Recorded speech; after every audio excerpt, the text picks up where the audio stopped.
like to welcome everybody to the July 21st, 2026 Johnston County Planning Board meeting.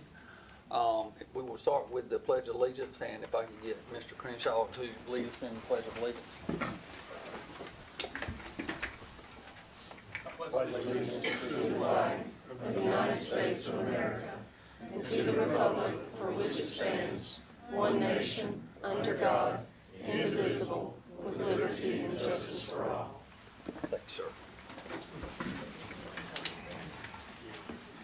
Next on the agenda is the approval of the minutes from the June 16, 2026 Planning Board meeting. I'll entertain a motion. Make a motion to approve.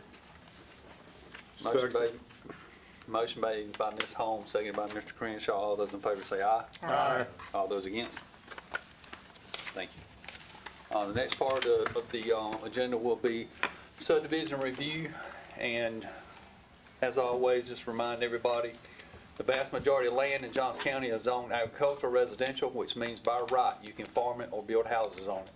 As such, it is not the purview of this board to determine if a subdivision is appropriate for a specific area, only if the subdivision meets our codes and ordinances. Because this is a quasi-judicial hearing, we ask that any testimony given be directly relevant to how the subdivision does or does not meet the codes and ordinances of the county. As we are the final approval body for subdivision, all those that wish to give testimony related to a subdivision will need to be sworn in, and we ask that all speakers provide their name and address for the record. So if you wish to give testimony, please stand and raise your right hand.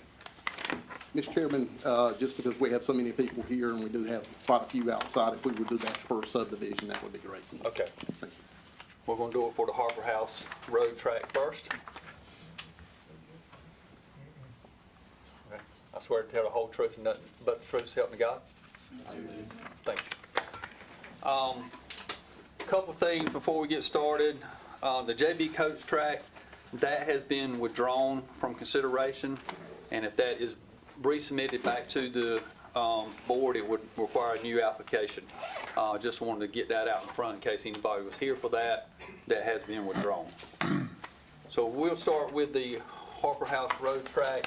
I know that, I think it was in May? April. April, sorry. The April meeting, we discussed the first time the Harper House Road track, and there was a lot of discussions about different things, and I think the board felt that we should come back and the applicant should give some more information on questions we had asked of them. I will remind everybody, we had public comments at that meeting. Please do not, those comments are on record. We don't need to, rehash those. And the only thing that for us is on the three things that we asked for, if there's any questions about that, please make your questions when you come up as a rebuttal to that, and we can get you answers to those questions. But as far as everybody coming up here and rehashing what we talked about, please let's not do that in the interest of time, because that is a public record. With that said, I ask the applicant to come forward.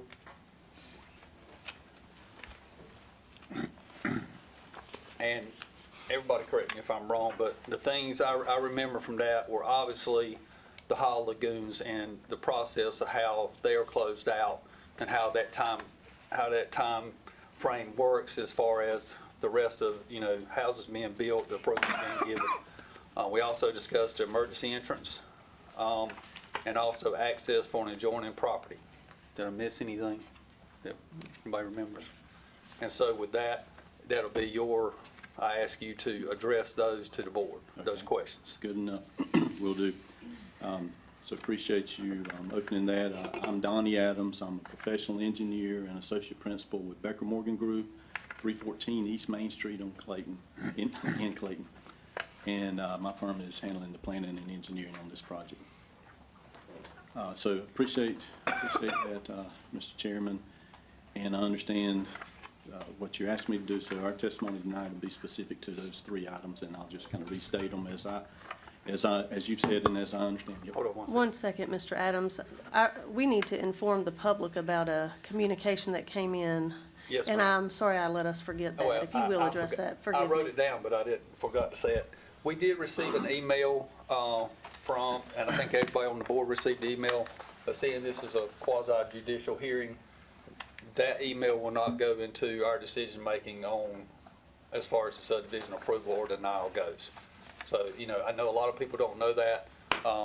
If you can't be here, I get it.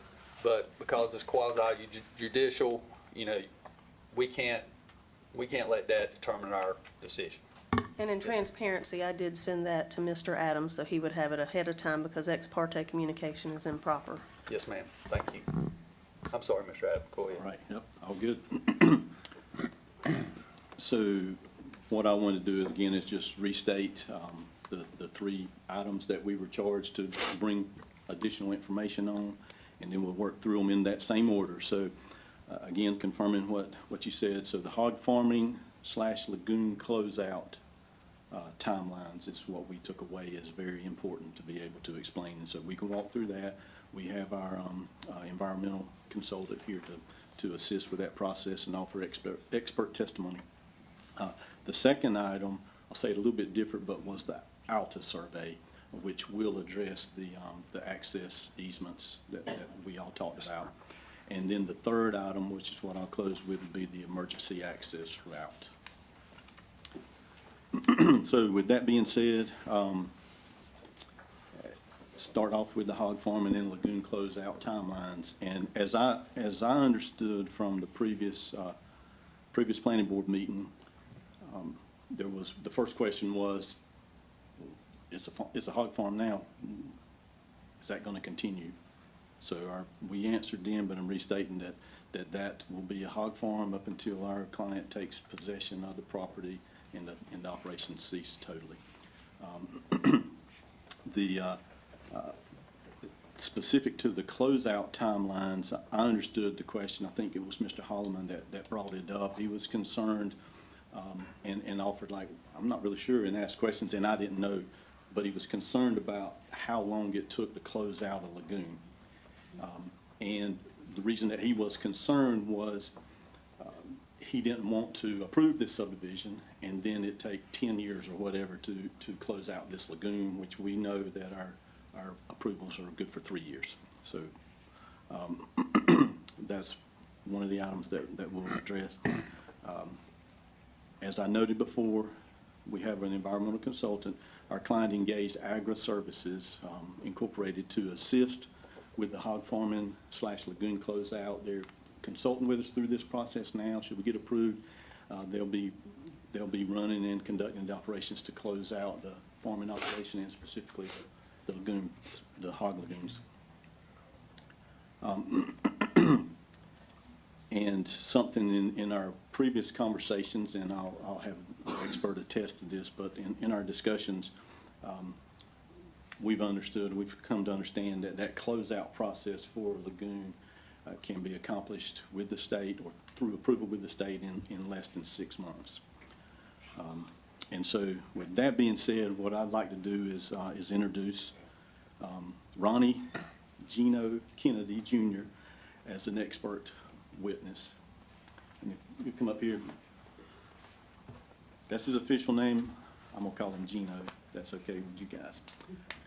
So first off, just a bit of information, and Gino can expand on it if necessary. But he is a state of North Carolina designated technical specialist, and that was given by the North Carolina Soil and Water Conservation Commission. And according to the appropriate administrative code, he's authorized to implement the non-discharge rule for animal waste management systems throughout the state and provide technical assistance / guidance to swine operations, operators, and owners in North Carolina.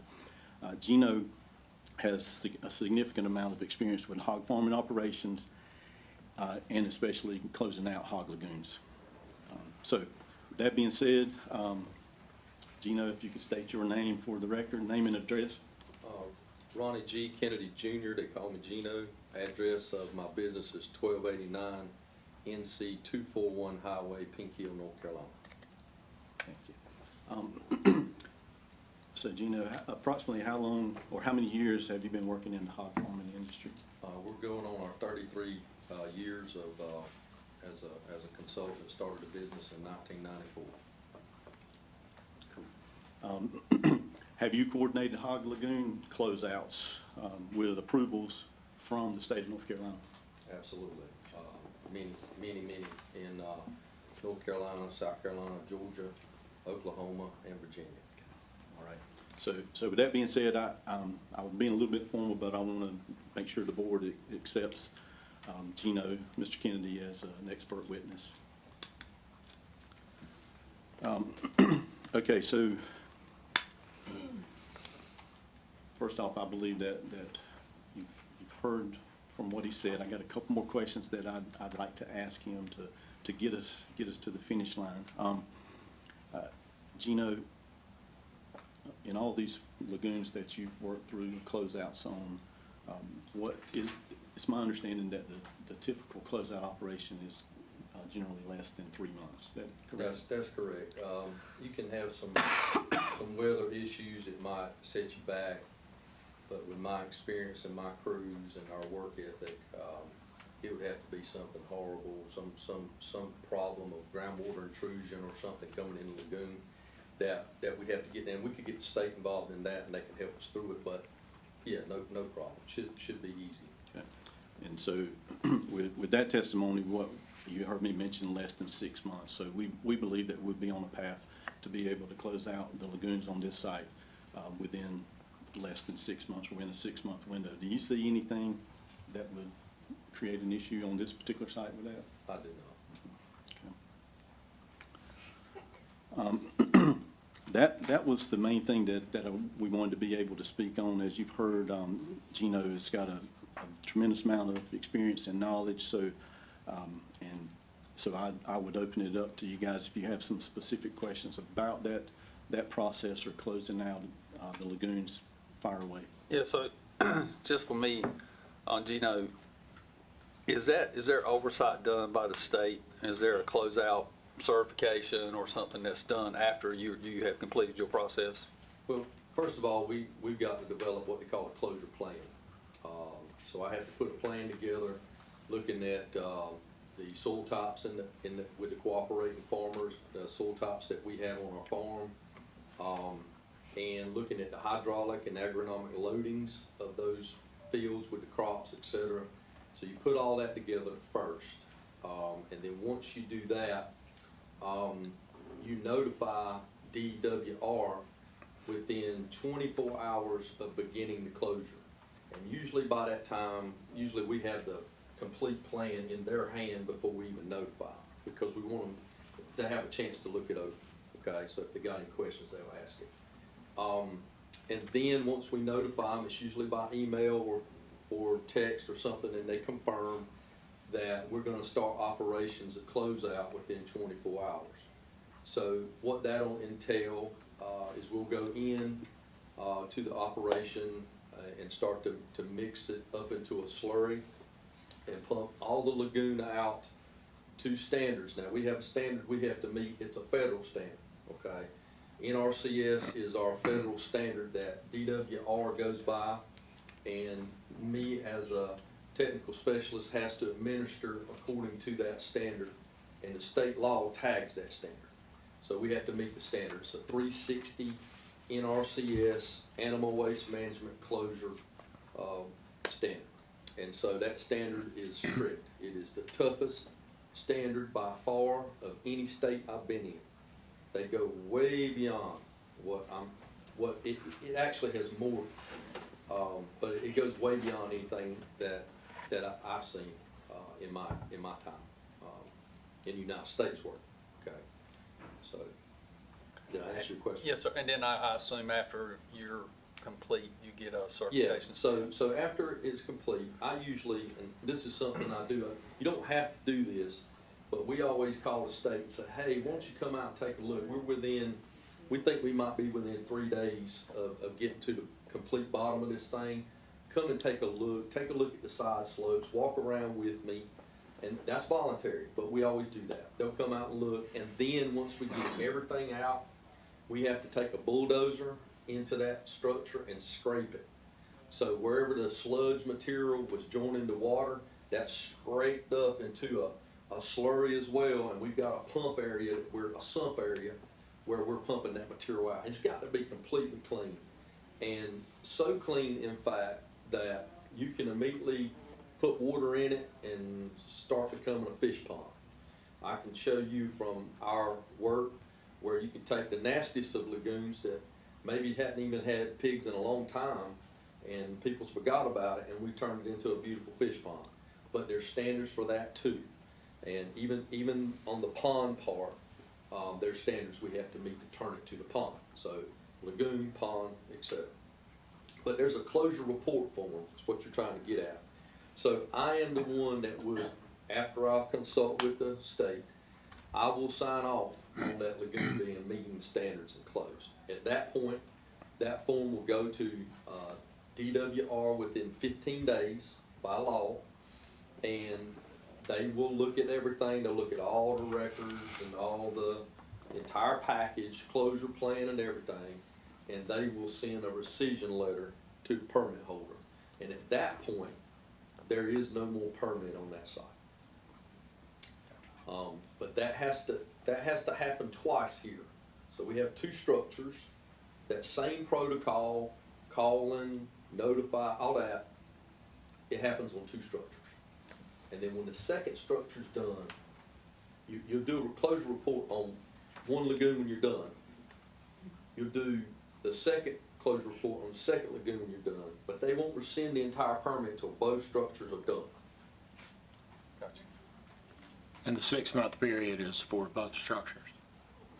Yes, sir. Any other questions?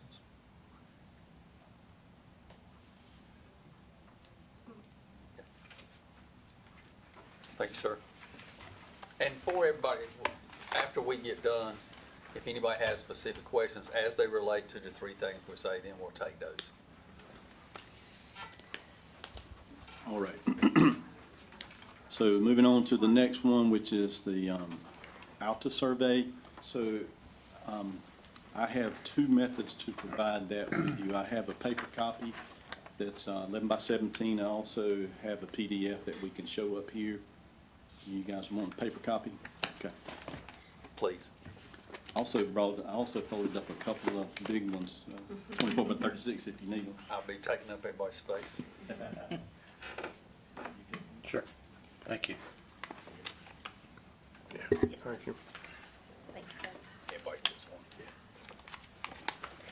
Thanks, sir.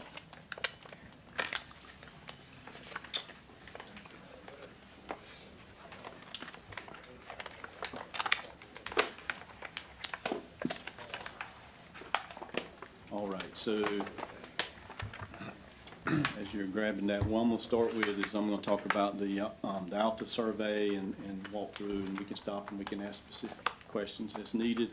Also in the packet, not what we'll talk about now, but it is the email from the fire marshal once we get to the emergency access portion.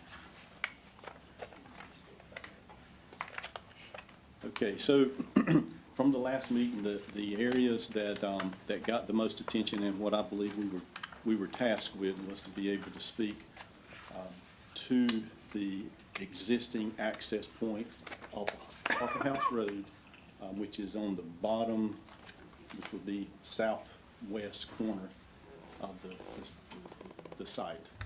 Bottom middle, I guess, is what I'd say on the screen.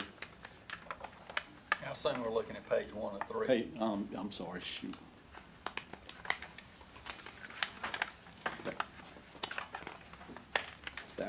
So page 1 is the overall layout.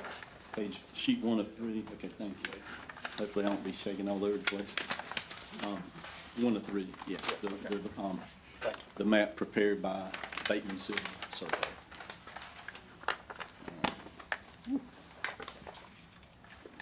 All right, look at that. Not too bad. So that area is where we're talking about right now. Last time, as we discussed it, that was there were numerous questions brought up. So what's going on there? It's being used as an access. There are a couple of different easements, but the one that I'm mainly concerned with is what's on my client's property. So and that would be a 12-foot easement that is centered over that property line. running from Harper House up to the corner. Whew, that's shaky. And it's centered on the property line. That means that it's 6 foot onto my client's property and 6 foot on the adjacent property. The path runs, it's roughly, we talked last time, it's around 20 feet wide, that complete access point. We're not using it, we have no plans to use it, different than what you guys saw last time.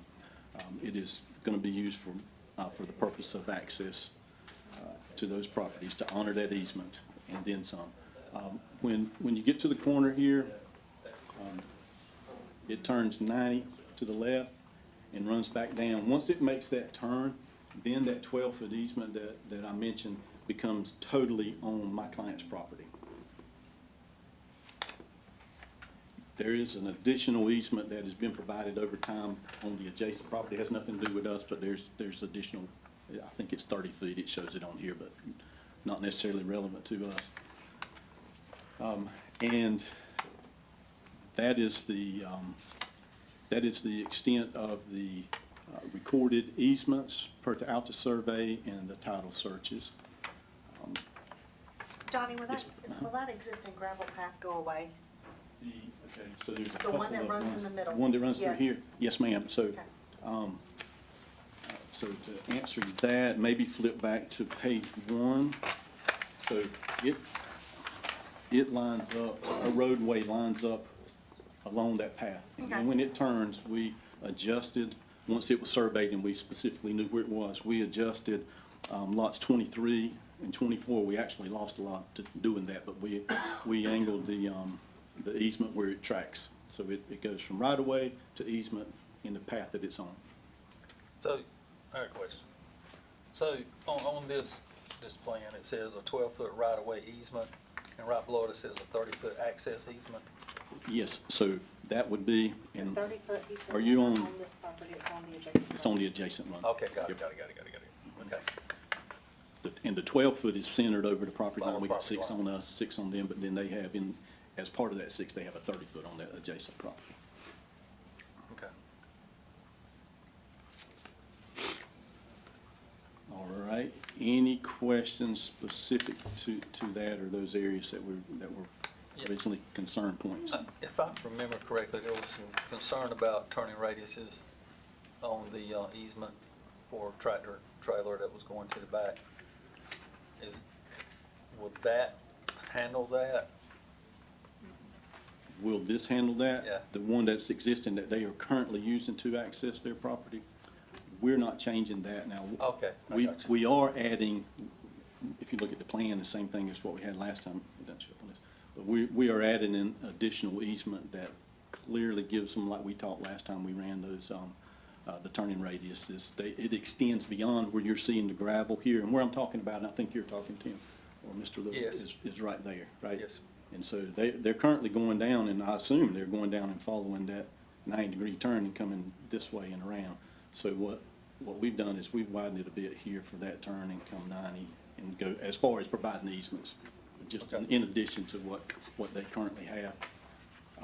And then, again, as we head up the roadway, then we're in that 50-foot right-of-way, and when we turn and go out, we kept that, the entire turn and the stone going down, we kept it within our easement. So it's about that same 12-foot-ish, but our easement is, I better look at it before I say, I think we did a 30-foot easement.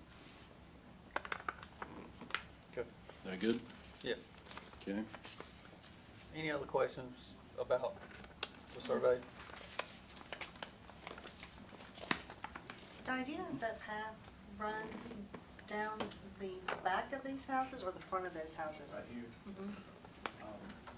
Honestly, I do not, I believe that that's in the front, and that easement, the 30-foot easement that Mr. Little asked about, it also is their property in that portion, in addition to what we provide. Thank you. Okay. Thank you. All right, so closing out the part of the Alta, then I'll move to the emergency access. And from the way that, the way I heard the concerns at the planning board meeting was that, first off, we needed to survey that area, which we've done that. But second, there were concerns that we had our emergency access in line with the existing access easement, so it was serving two purposes. And there were concerns about vehicles breaking down or whatever, and at the same time, there was a catastrophic event and blocking it. So what we did, we moved our access easement over to, I guess, to the east, and that's in the red that you see. And as you can see, we've got it totally separated from the existing accesses.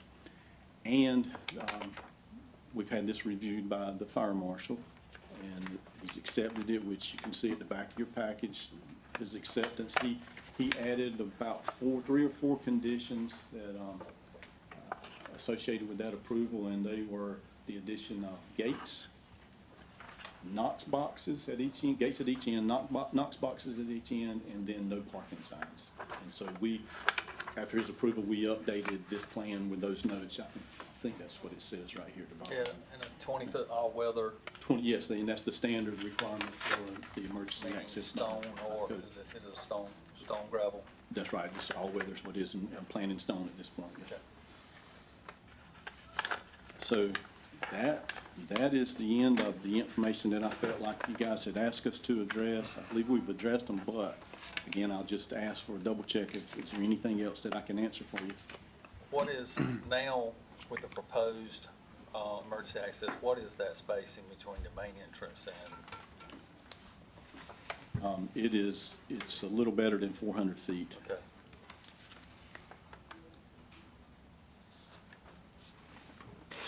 And again, it is a gated off emergency access. That's the only, if it's being used, that main access into the subdivision can't be used, right? Correct.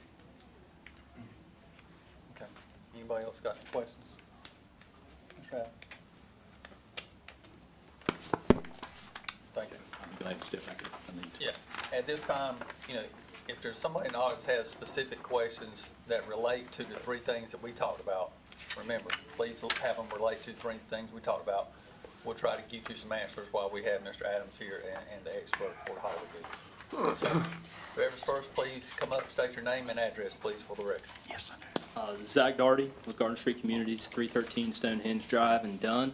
I spoke last time. I just wanted to reiterate that as the developers, we would be taking the property as a whole, and there would be no development as far as site work until every single permit is rescinded. So there will be no active hog farm that is going on while site work from our behalf is happening. So all of that will be closed out. There will be not one hog, not one cow on the farm once we start. And we will make sure that everything, all the T's are crossed, I's are dotted. We want to do things the right way. Just wanted to reiterate that. Thank you, sir. Yes, ma'am. Wrong one. That's fine. Sorry. My name is Catherine Adams. I go by Kelly. My address is 9845 Highway 701 South. We are abutting to his property, and my only question is the gentleman was talking about removing sludge. Where is that sludge going? He didn't address that. Okay. Because if there's not enough, is there enough acreage to cover the sludge that's coming out of the lagoons, and if not, where is it going? We'll get you an answer to that. Thank you, ma'am.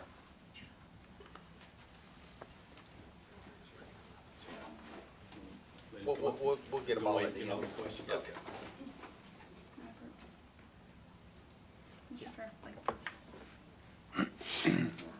My name is Morgan Simpson, 7064 Harper House Road, Newton Grove. Thank you for allowing me to speak tonight. Mr. Gino, I understood that you said that you fill out, actually I have folders. Can I pass those back out? Thank you. These are the same folders as last time. We want to turn to the very last page. The very last page should be the animal waste treatment and storage structure closure report form. It's the very, very last page. If you'll notice in the back, highlighted in pink, it says The facility has followed a closure plan which meets all requirements set forth in the NRCS Conservation Practice Standard Code 360, just as Mr. Dino referenced. If you'll notice that last line highlighted in pink, vegetation established on all disturbed areas. Vegetation, I don't call vegetation 159 houses. If you want to look at your front pocket of your folder, you'll see the layout of the hog farm with the overlay of the map on top of it. And 8 houses are built on the top of a lagoon, and 9 houses being built over the top of hog houses. I don't really think that vegetation and road and house are parallel. I don't think they're the same thing. If you turn to page 38, I've actually referenced part of that code 360. It says, remove all agricultural waste and associated material as much as deemed practical that could negatively affect water or air quality or pose a safety hazard. Just as he said, yes, he will have to remove all the slurry and all the sludge, but what about that animal mortality? What exactly is being done? Like, I know he said he's clearing it out, but if an area that's supposed to be revegetated is now getting a house on top of it, how does that track?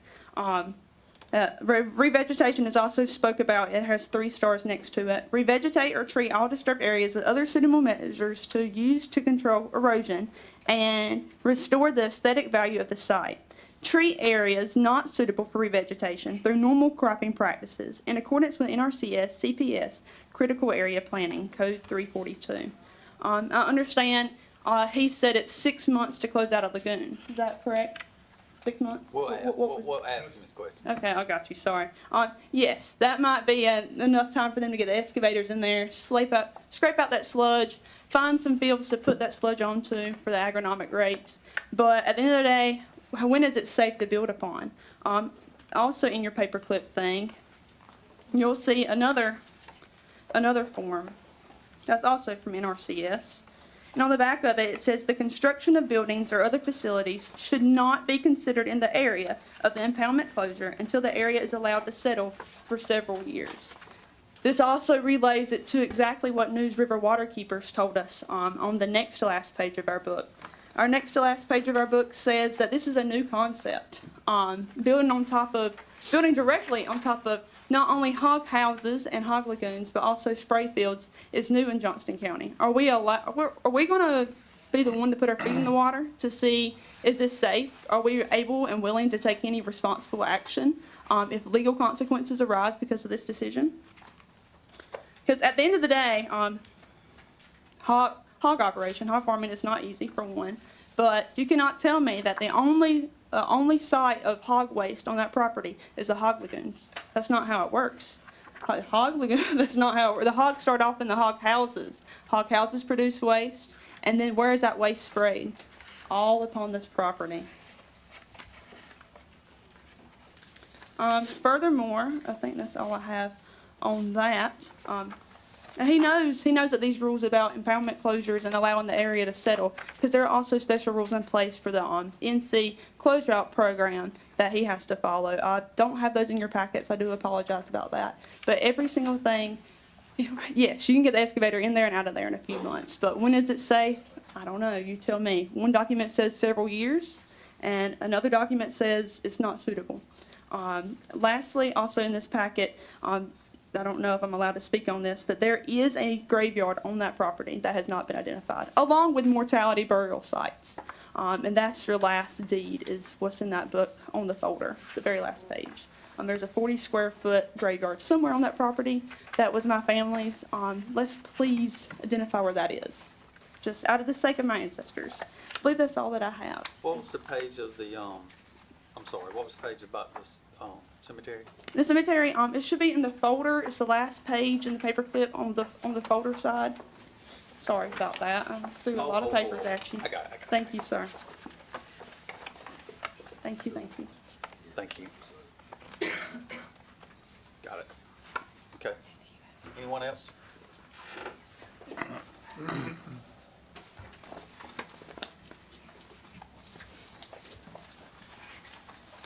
My name is Heather Simpson from 7064 Harper House Road. I did want to discuss the easements that he's brought up. We discussed it last time. The gravel lot that you were talking about is part of the 80-plus year driveway easement. The 12-foot easement that's running beside the property that says Diane Blackman, actually, I have it here, is in, I can tell you what year. It's actually dated, it's actually a 30-foot easement that has dwindled down because people did not do proper title searches. And there is no 30-foot easement on my property. I've already spoke to the lawyer about that. So there's no 30-foot property on my side. He has not got enough space between Diane Blackman's property and my property. Ma'am, That is your why property to the left? My property is to the left, and Okay. that is why he Thank you. has had to move it. And there is, I just want y'all to still be aware that there is actually found two different electric, power CP&L easements that run through, which is why he's having to keep that gravel path as well. So that's clearing up a few things for you. And again, I ask to please not approve anything, if you're gonna approve anything, until those hog farms are completely shut down.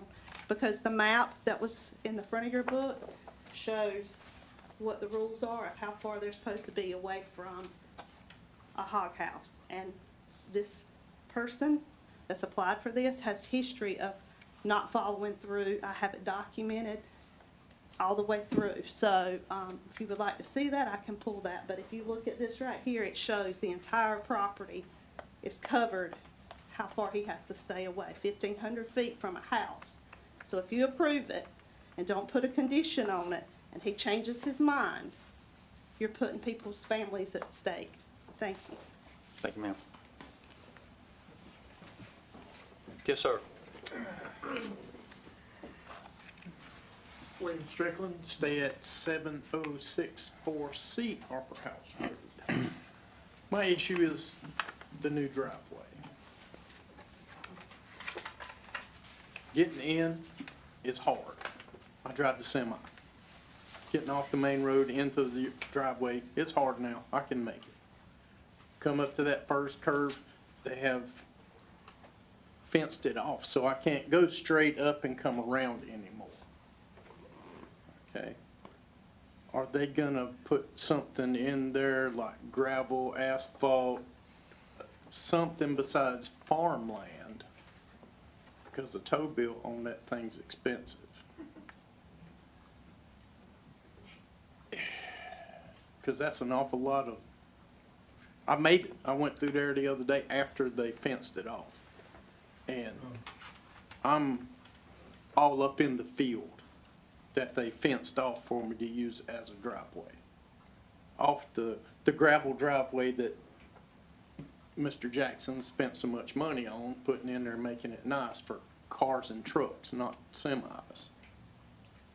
But I can make it through there, but we need to do something besides farm dirt for a road. Yes, sir.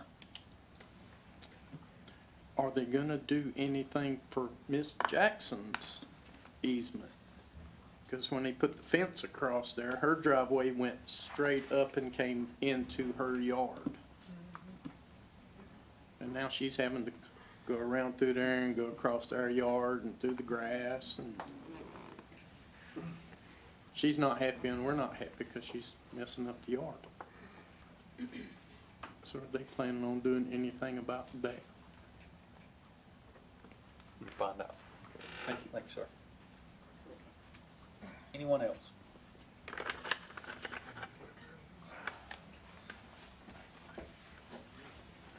Yes, ma'am. Mary Honeycutt Jernigan, 5485 Meadowbrook Road. I represent the Barfield Anders land that runs adjacent to the property being discussed. Also am a co-owner of Cole Farmhouse land just down on the other side of Harper House Road. And I just want to present some data to everyone. Thank you so much for what you're doing for the community, for the county. Really appreciate it. And this is Liam Anders Jernigan, also the next generation of farm landowners. Thank you for the opportunity to speak to you again regarding this matter. Our concerns maintain the same regarding the loss of farmland in North Carolina and the space that federal regulations have placed on our farm families to have no other choice than to sell off property. North Carolina has historically been a purple state, the state that advocated to preserve the union, the state of common sense, the state of balance, the place where families refugee from extremism from both sides of the aisle. And our family presents to you the data in support of a balanced approach to the incredible growth enjoyed by Johnston County. Governance is not the only entity that has the role to maintain one of our nation's most valuable currencies, agriculture. The truth is urban needs rural agriculture and rural needs urban advanced clinical telehealth. And yet we have not yet experienced the full benefit of the private sector to step up and help our people break out of the post-pandemic recovery. We need the private sector to come together and form LLCs to save our farms, to save baseball fields, to save telehealth, to advocate for more FFA classes in the schools, to teach kids of all ages how to farm, even from the makeshift greenhouses into their own apartments, so we can invest in downtown restorations that can bring that balance, that can renaissance the historic agriculture of our enduring railroad towns, to preserve the stories of pre-cyber footprint and the incredible veterans that call NC home after they fulfill their vows to our Constitution deserve to be able to eat North Carolina peanuts and western North Carolina barbecue of their choice. Mr. Chairman, Yes, ma'am. I sure hate to cut anybody off, especially Mary. But I recognize that our public hearing has closed, and if we open this door to her, we have to open it to everybody else. And I would like some direction on her comments as it relates to the 3 issues that we're here about. Yes, ma'am.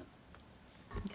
I'm sorry, Ms. Jernigan. Yeah, I'm going into the next part as far as the data. Another data point presented at the previous April meeting is that there is E. coli in the soil, and this is concerning to the future pregnant mothers and their babies.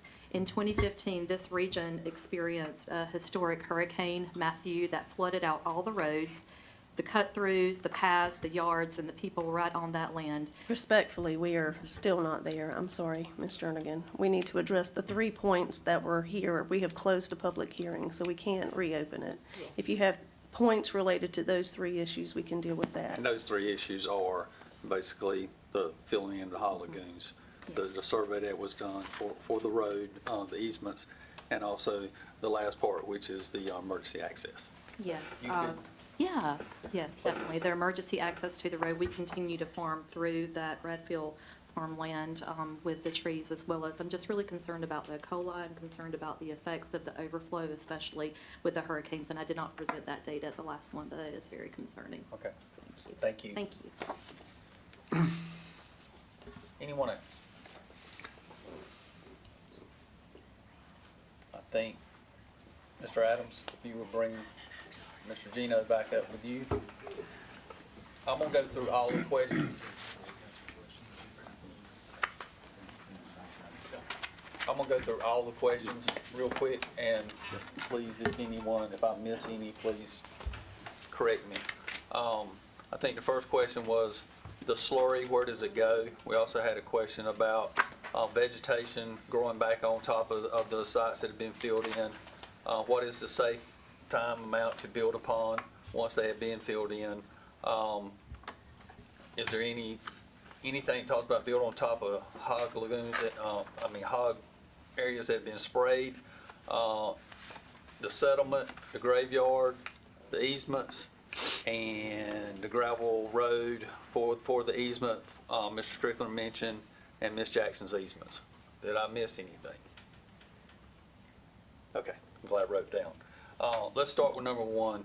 I think the question was, once the slurry is taken, what is done with that slurry? Okay, one thing that I'm gonna turn it over to the expert, but I just wanted to restate that Mr. Kennedy is recognized as an expert witness, and there was a lot of stuff that came before this that was tossing things out. I didn't hear any expert testimony in that, so that concerned me. But I'll pass over. Yes, sir. So, the hog waste on the land. Like I said, that comes with the closure plan. We will take a look at the soil samples that are historical on that property. and see if anything jumps out at us. And if it does, we'll make adjustments to the amount of material that we put on the land. The lady mentioned, the, Let me interrupt real quick. Let's go with, once you take that slurry out, what do you do with that slurry? we're gonna land apply it. We're gonna land apply it using, well, very large honey wagons, okay? That will apply this waste very low to the ground. Just so you know, when you slurry up a hog lagoon, the digested material that's already in the bottom of it, there's not a big odor thing at all. It's more or less sight. It looks like we're painting the ground with black paint. So we've been all over the country doing this, and the only complaints that we get are from the visual sight of it looking black. People call, and it's just a black organic fertilizer is what it is. It's been digested by the lagoon. So for my ignorance, that slurry is put back on the site, the Yeah, whole site. and it's supposed to be land applied, and then within 30 days, there's a crop planted on it. So you have 30 days to put it down, and you got 30 days to plant a crop, unless it's grass that's already growing, and you have to apply these crops within what we call application windows. For like Bermuda grass, it's March the 1st to September 30th. If it's on wheat, it's June to the harvest in June, so it's like September to April, things like that. Okay.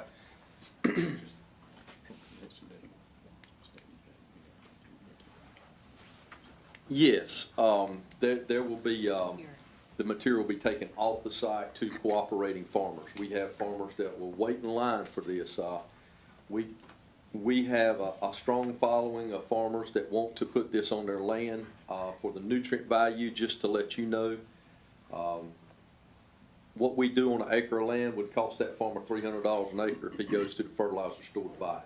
So let me stop there. So that material that comes out of the hog lagoons, the slurry, is not repurposed back on this site. It's on another farm that wants the material. Correct. Okay. Yeah. Thank you. I think that the next one is, can we talk about something about the vegetation that has to be established back? That particular rule has to do with the actual waste lagoon structure itself and what we disturb. So once we get around that lagoon, and we're entering the lagoon several areas with agitators, these large pumps that agitate the material, we're going to disturb the dike areas. We're going to disturb the soil. We're going to disturb areas in and around that lagoon. So by that rule, we have to seed and mulch all disturbed areas that we disturbed, so that sediment is stabilized and not blowing around anywhere. So that's what that is about. That's the 342 critical. That doesn't mean the whole area. That means the lagoon structure and what's around it that we disturbed in the closure process. That's what it pertains to. Erosion control. Erosion control. Okay. So that's what that was about.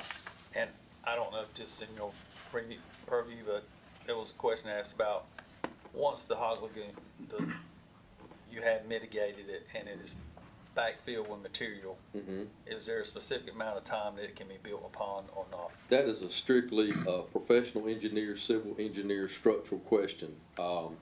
If there is, just like building at the beach, we have to put pilings in the ground 20-some feet because it's a structural thing. So if they decide that they want to build on top of where the lagoons were, or if they want to make it a pond, whatever they want to do, they can do it as long as they have the purview of an engineer to say it's okay. Now the rest of the land, where grass is and cropland or whatever, it's just like anywhere, building anywhere, you know that. But if you want to build on top of that thing, it could be compacted in lifts, and it could be structurally sound. I'm pretty sure of that. So I'm going to interrupt, and so I think what that shifts over, and It's what he to said him. about professional engineer, That's is it. back to a civil engineer, geotechnical engineer. There you go. Not for the waste, not for any concerns about that, because it's going to be cleaned up consistent with state standards. It becomes is it a buildable area that can support whatever is proposed? And to be honest, it'd be a geotechnical engineer that signs off on that. The Correct. structural, not related to what was happening before. Correct. Thank you. And I guess is there any mitigation that has to happen for waste that was sprayed onto the property? Is there any standards or anything that has to be mitigated prior to anything happening? I mean, in the closure plan, what we put on the farm will be taken up by the crop. Okay.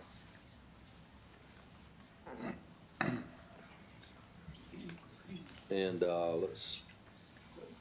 was there a couple other, or was that it? I think that's it, the ones I had wrote down. Anybody have any other questions as far as it relates?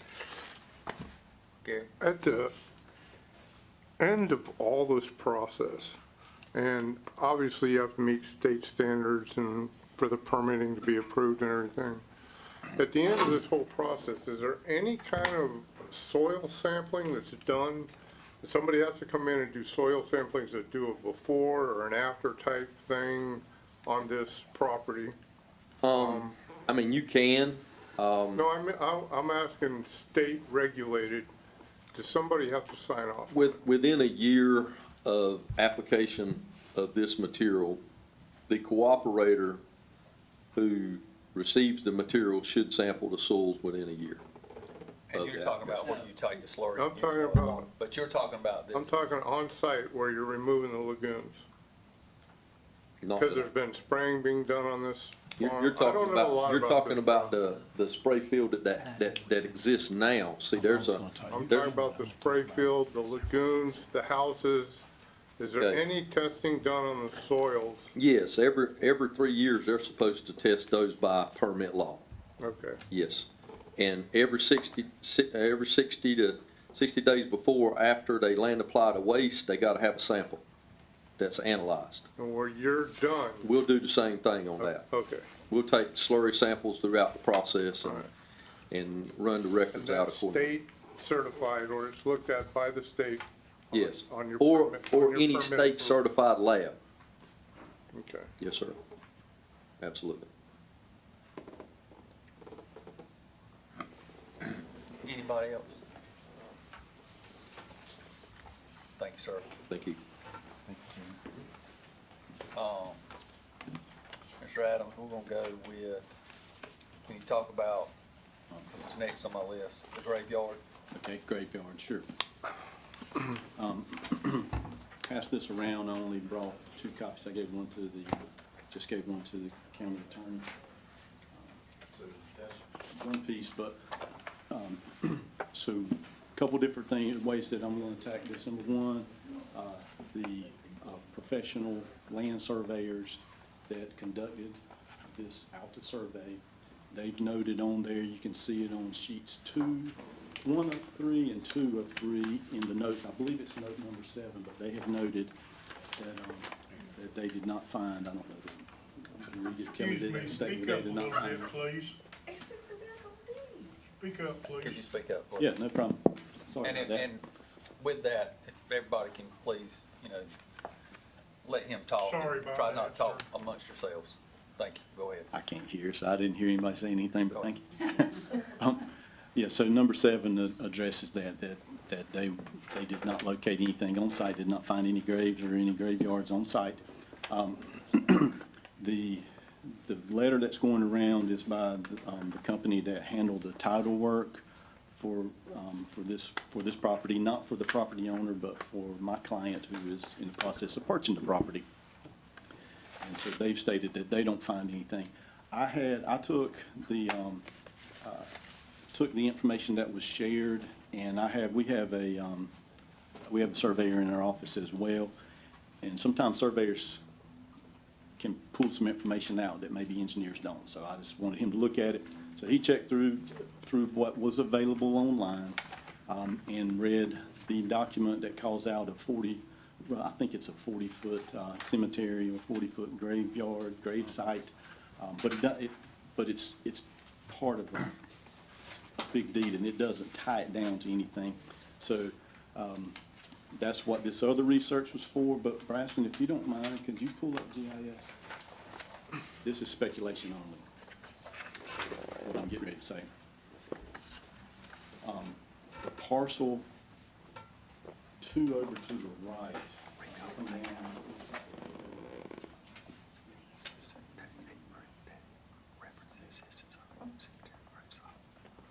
There, that's, appears to be a cemetery, and it legitimately could be how it's described. It's, that's the only kind of evidence we've seen anywhere. But I will say this is not an attempt to try to avoid or cover up a cemetery if there's one out there. We'd be dang sure won't know about it, so what we'd say is if the family can go out there and put a flag on where it is, we'll make sure that those grave sites are identified, and we'll provide access to them, or we'll go through a process with the state to have those moved. So it is a mitigation process. If there is a mitigation process that you can go through to have them relocated, or you can adjust the layout and provide easement for access and maintenance. Okay. Thank you. No problem. Next was the, Ms. Simpson talked about the easement, the 30-foot easement, CP&L easements, and some discrepancies in what you had described. Okay, so talk about these discrepancies of, maybe it's coming in a different one, but a lot of times they kept saying, people that stood up here and they kept saying they, and I think it sounds like me or my client. And so, number one, my client doesn't own the piece of property, he's under contract, and so he's not doing anything other than going through and doing his due diligence and doing this research to get ready should we get approved here for construction drawings. So I want to clarify that.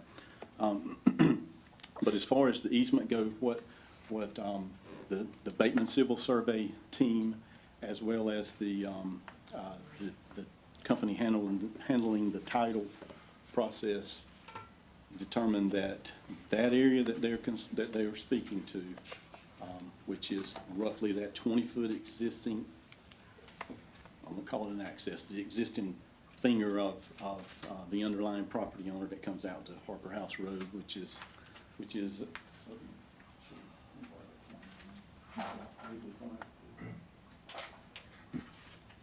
here's where we're talking about. Yes. Yes. If you could see my wig. That's right. So again, and it's shown on the Alta survey that's sealed by a professional land surveyor that has done the work out here in the field or supervised the work in the field. What they found was two easements in that first leg from Harper House Road to the point that it makes the 90.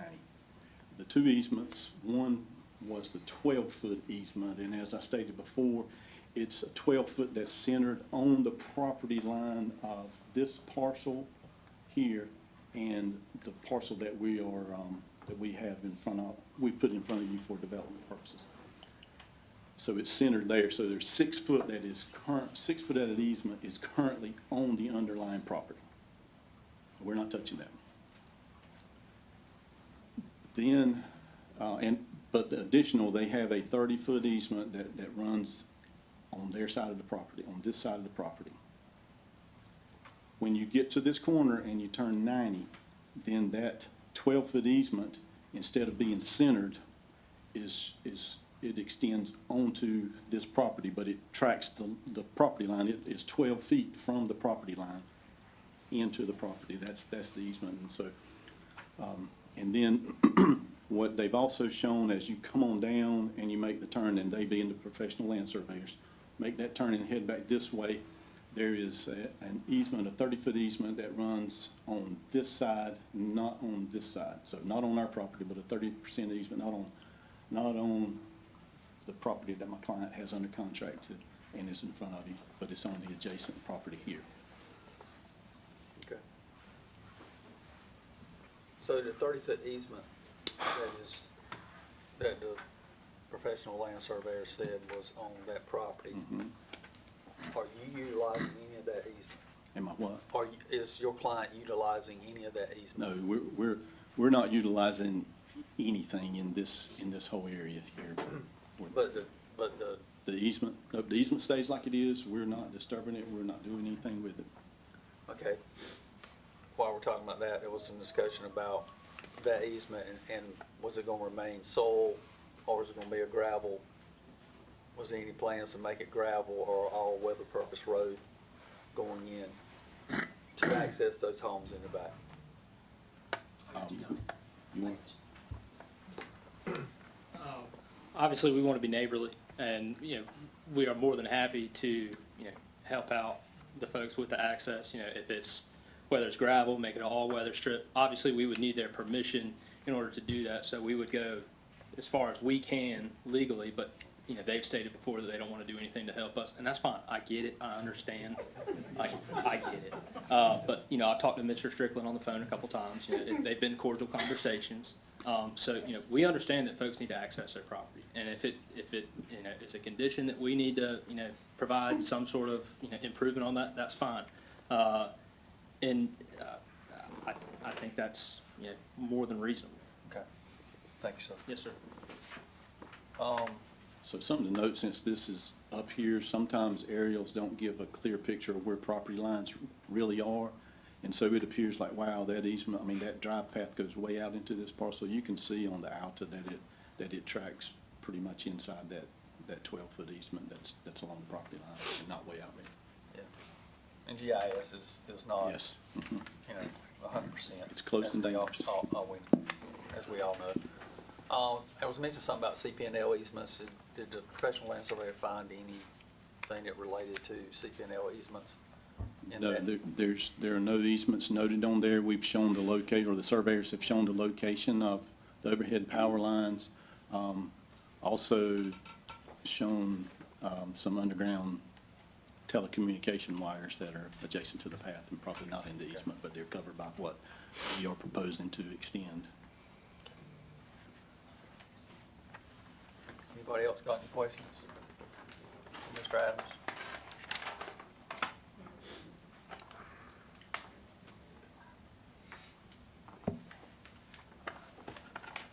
It's us. Anybody else? Yes, sir. Last thing, I just wanted to address the concern about, they say that they want to do this, but what happens if they do this? If there's a condition that the board wants to put on it, that no site development can happen until those hog farms are closed out, I'm more than happy to do it. I can assure you that both of the sellers have a lot of reason to help us get this thing closed out. I'll leave it at that, because it is tied to some contractual obligations. So make it a condition that no site work, as far as from a development standpoint, can happen until those permits are fully rescinded. That's fine. I'm happy with it. If that'll put everybody's concerns to bed, and that can be the end of that. And regarding the power lines, I've already had multiple discussions with Duke Energy. You know, they can stay as they are on the path. That's fine. We'll probably incorporate underground lines within our subdivision, if approved. Yes, ma'am. County Attorney, do you have anything? I do not. Okay, good. I got something. It was already a condition, according to your witness, that no site development could be done until the permits are rescinded. Is that correct? Is that what the testimony was? Say that one more time. No site development until the hog lagoons, until the permit is totally rescinded. Was that the testimony? If I'm. So we don't have to make it a condition, is what I'm saying. So our client has put in what he would propose, but if you were asking me from how the rule works and how we would do it for most efficient use, then we would get our erosion control permit and be able to be actively participating in that closure. But he's taking that off the table, so then I believe that is a condition to be added, that no site work beyond. I thought that was I thought the testimony was that it couldn't be done until the permit was rescinded, but, okay. I think, Donnie, what you're trying to say is you would be on site starting your erosion control. That would Before then, Before. if they would be, but now Okay. we can put it as a condition not to be. Okay. All right, houses, no roads, that kind of thing is for not happening. bring it back to staff. I Actually, will we get a chance to speak again? We've We've opened, go ahead. I'll let county attorney, you, I guess the question is whether you, if you don't control the flow of that at some point, you're never gonna have an answer because there's always gonna be a little piece of something that somebody can respond to. If we were in a court of law, it would be direct, cross, redirect, recross, and you're done. so, in the interest that I respect everybody's time, everybody came here for a reason. If it's related to anything that was just said, I'll allow the one question, if you like, but you have to come up here, please. Thank you. And speaking of time, I completely understand that, and I'm sorry that we have spent so much time here. But I'd also like to point out the sellers have not been here either time. Just putting that out there. I have a few points to Mr. Geno's story. I didn't know if you noticed, but he changed his story up here. He first said the sludge would be applied to the land, and then he said they were finding farmers. I didn't know, do you have a list of farmers that are wanting it and available? One thing about sludge, when you apply it to land, you cannot spray upon that land for a very long time, just because that sludge is so high in nutrients. So I didn't really know where we are with that. Is the sludge going on the land? Is it not going on the land? What does that look like? Probably my favorite point up here is Mr. Geno or whoever it is, the environmental specialist, was supposed to come up here and say, answer the question of how soon can it safely be developed upon? And he did not answer that question. In fact, he turned it back over to Mr. Donnie and said that was an engineering question. And Mr. Donnie, utmost respect to you, he started this conversation, he started this whole journey saying that he did not know a whole lot about lagoons. So just food for thought there. If the environmental specialist could not tell us just how soon we can start developing and put buildings on here, and then our engineer can't tell us, the only thing that we have is that legislation that I gave to you in your packet that says several years and only recommends revegetation. So food for thought there. Also, what's put on the land will be taken up by the crop. That's exactly what he said. Crops do not grow in a day. So especially if we put sludge in it, sludge on the land, how soon? We're only delaying this process even more. This is not a short-term thing, as he may make it seem this is a long-term thing. As he said, the state has to do soil testing after it's closed. So if it does get approved today, and the next thing you know, they close these lagoons, we're, however many months in, however long it takes them to run those excavators, and then a soil test pops positive for something really bad, what are we going to do? Are you going to rescind your decision? What is that going to look like? I guess what I'm saying is we're putting the cart before the horse. The lagoons have not been closed. We have, just as he said, we have to do lagoon closure testing. They have to sign off on that report form. The state has to come out a whole 9 yards, but what happens if those soil tests come back positive? What happens if there's something out there that should not be out there? And all of a sudden, well, JOCO's already approved it. It's already got its seal of approval. It's coming regardless if we want it or not. And then you'll have legal lawsuits after that. When it comes to the, the graveyard, it's in the deed. It is literally in the deed. I don't know how they said they could not find it because it's in this deed. Here you go. Thank you, sir. It's highlighted. There was correct me if I'm wrong, the last 45 acres that was purchased or sold. And the suspected cemetery, yes, I know exactly where he's talking about, that was not in that 45 acres sold. So this deed that does say it's a 45 square foot graveyard, that was not the land that was even sold. That's not the right land. So there is that. And then lastly, also, I say this of no disrespect to anybody, but Mr. Donnie could not tell us if the path ran in front of or behind the house. So does he really know where the easements are? Thank you. Before, I will say this, and you can correct me if I'm wrong, Mr. Geno can correct me if I'm wrong. I thought we cleared that up, that these slurry would not be sprayed on this site. It would be sprayed on another site. Why don't we put that as a condition? Yeah, and I think that, Yes. I think you misinterpreted, I'm not taking sides, but I think the way I formed the question, I think you misinterpreted what I was asking. So, with that said, it is, I think it's a valid question, how soon can the site be developed after you've mitigated? And I don't know what the history is in the county, I don't know what the history is in North Carolina, what that answer is. And I don't know if you have All right, so I'm going to ask you Insight a on that. question so that I answer it clearly, and I will not challenge the statement that was made that I'm not a Hog Lagoon expert. That's why we got somebody to answer that. But where I drew the line on where I can step in at, or where I believe an engineer steps in. We can get Gino back up here to state that. My understanding is from what was said and from previous conversations that there's not a required set-aside timeline before you do anything. It's a closeout process, as I understand it, and please, again, not stepping out of my lane, but you can come up here and correct me, but as I understand it, it's a state-prescribed process for closing out these lagoons. And so he's addressed that, and he'll speak to it again, so we would follow that. Once that's done, then it's land, as I understand it, it's land like any other land that we would treat, which is what I was talking about bringing in a geotechnical engineer. So we treat it like no other land. They would be confirming if compaction was appropriate, whether it needs to be removed or improved or whatever, for whatever the proposed use, whether that's a roadway, whether it's a building footing, or just an open space area.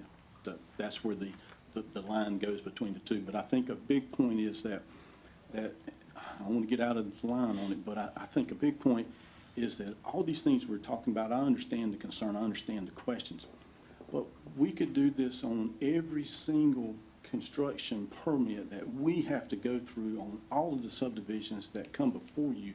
There are processes that are prescribed by the state or the federal government that we follow, and somebody that's not in it every day and doesn't understand every bit of that rule would be picking it apart and asking questions. But the rules are the rules. The rules are there for us to follow, and so that's what we're going to do. That's what Gino, the Hog Lagoon expert, is going to do. Follow that process. Period. I guess for me would be, I think we talked about this a little bit earlier, but as a condition, that you will give them the information about the graveyard, there will be a mitigation plan for that, if indeed it exists. Now, I'm not saying it does or it doesn't, I'm just saying it would be a mitigation process for that. Yep, 100%, absolutely. And I would love for someone on the land in the family to show us exactly where it is, because like I said before, there is no desire, there is no benefit for anybody in the development process to run and try to hide from a cemetery. We want to know where they are, if they really, truly exist, so. They make movies about that kind of stuff. Yeah. Yeah. Let's keep the comments down, please. Any questions, Mr. Adams? I don't have a question, I do have a comment, because I do respect that you are not an expert in hog lagoons, neither am I. I'm not an expert in farming. I do appreciate and the value that it brings and the benefit that it brings to our communities. But I am reading part of Code 360, where it clearly does say the construction of buildings or other facilities should not be considered in the area of the impoundment closure until the area is allowed to settle for several years. So I do want to make note of that. Yeah, I think that's a fair point, and so I think that is in line with how I read it. The settlement is a statement that gets into the structural side, and it should be evaluated. That's my opinion. I think the operative words there are should not be considered, not shall not be considered. And these are under the heading of considerations. That's not necessarily code. Any other questions? Thank you.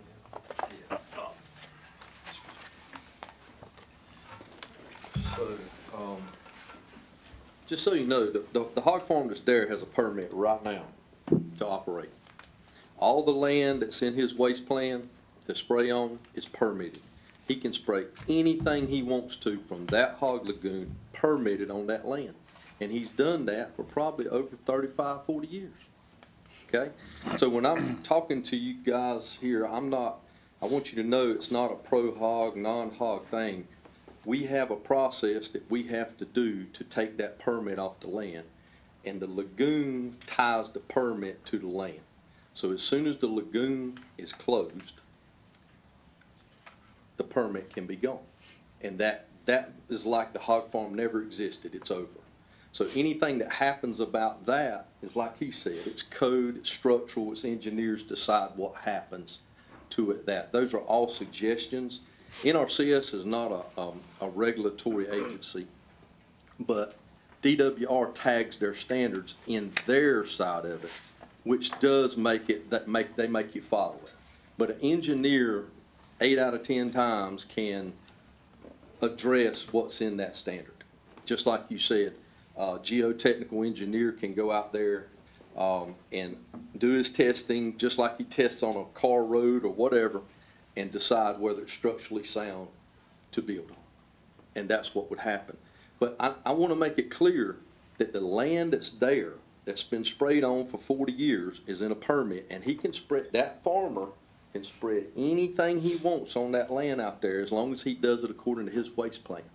What I'm doing basically is creating a waste plan outside of that, but that land is to my use, and if the owners don't want us to use that land, that's fine.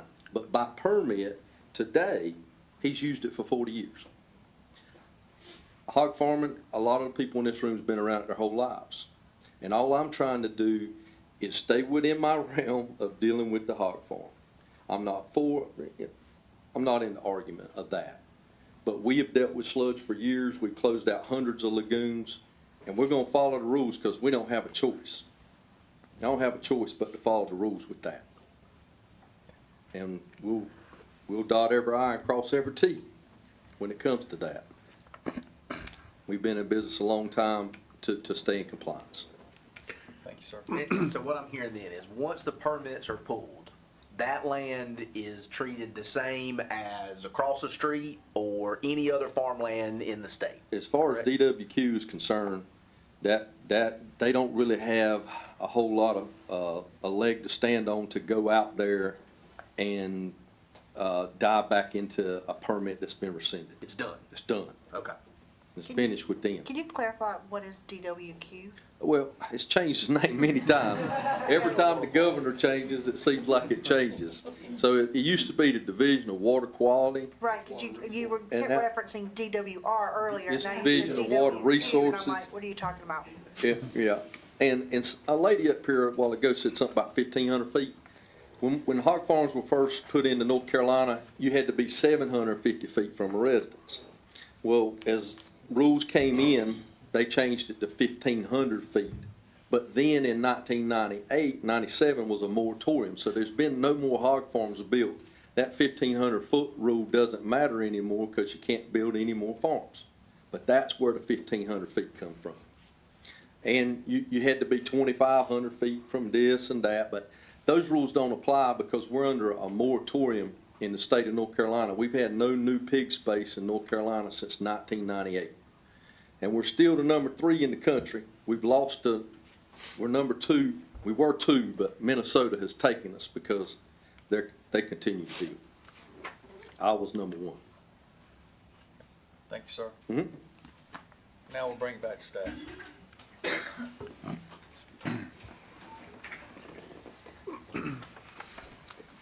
Yes, sir. As, with regard to Harbor House Road, staff recommendation is as stands earlier, which is, denial due to the access roads being, within or less than the 500 feet prescribed in our land development manual. However, that does give purview to this board to waive that standard if it does not meet that. And we'll leave you with that. I just will remind the board that if there are items that need to be added to conditions, they need to be specified here in this chambers, and we would advise this board to get concurrent verbal affirmation from the developer with regard to those conditions. Since you do not have necessarily the direct authority to impose that. So, a question, and Mr. Adams provided us with the email from the fire marshal that said that he was okay with the exemption. I guess my question is, who makes that call? Is it the fire marshal's office? Is it the planning department? I mean. So the fire marshal, their authority is the North Carolina Fire Prevention Code. And I believe it's Appendix D, don't quote me on that, but I'm pretty sure it's Appendix D in the fire code that speaks to the separation of driveways, especially emergency, for those dedicated for emergency vehicular access. And there's a formula where it's half the distance of such or so. Right. I can't quote it all, but I know where to find it. That's not our purview. Our purview is the policies and plans and ordinances that are established by the county, by Johnston County and this Board of Commissioners. With that, they have adopted a land development manual which says 500-foot separation. Albeit, according to the site plan that's been provided there, is just slightly over 400 feet. Its purview of this board is at the discretion of this board as to whether or not they grant a waiver. Thank you. So we're talking about accesses, when we talk about this access, you're actually talking about the fire access that was put in here, not an adjacent roadway or access. That's correct. You're The talking about separation- this one that's been The approved. but- separation between the two new I got you. driveways being created, yes, sir. And this had to go in due to the amount of parcels in the Number of development? lots. Yes, Okay, sir. Yep. And it's gated. yes, Yeah. That's already, we already have that encompassed in the conditions, Right. just in case there is an approval, and that's noted in conditions under emergency services, items 31, 32, and 33. So Bryson, it's not taking into account the third direct road access of that existing path, right? No, it's just the new driveways. No, just that new driveway. But if you look at and once again, you look at the existing path today, there would be 500 feet from the proposed drive for the right-of-way, the street right-of-way for the subdivision and that existing. Yeah, we do understand the staff, we do understand this is going to be a hopefully never used emergency access, service access, but nonetheless, purview of the board, discretion of the board, I should say. Okay. Thank you, sir. All right, with that said, and all the information that we have in front of us, I will entertain a motion. What conditions did we say we'd put on this? That the sludge be used elsewhere off the property? Sludge will be used off-site, not, spread back on this site. That the, no site development to close out of the hog farms had been completed. And Cemeteries. to mitigate the cemetery, per state standards that you have to anyway. And as Braston said, I you understand. cannot impose those without the owner developer accepting those conditions because they are not in our codes and Yes, ma'am. ordinances. And we have to have an exception to the 500-foot rule for the emergency access, which we did have the email from the fire marshal that is provided to everybody. I make a motion to approve with those conditions and with the verbal commitment from the developer. Have a motion on the floor to approve with the verbal conditions from the developer. Do I have a second? Second. Do you want to hear from the developer before you vote? Yes. Yeah, and my question was gonna be, should we make a motion to include the conditions first and then have a second motion on whether to approve or deny? That would be much cleaner. Okay, you want to redo your motion? Make a motion to approve with the conditions that the hog farm permit be completely removed before any site development, civil or otherwise. That's one. And that now I forgot. Yeah, that mitigation, a mitigation plan is in place for, in case there's a graveyard found. And also that the sludge. And that the sludge is removed from the site and not used on site. Okay. And there was something about that right turn road and what's going to happen to that easement. Is As that far as, resurfacing or Okay, not? and An all-weather additionally,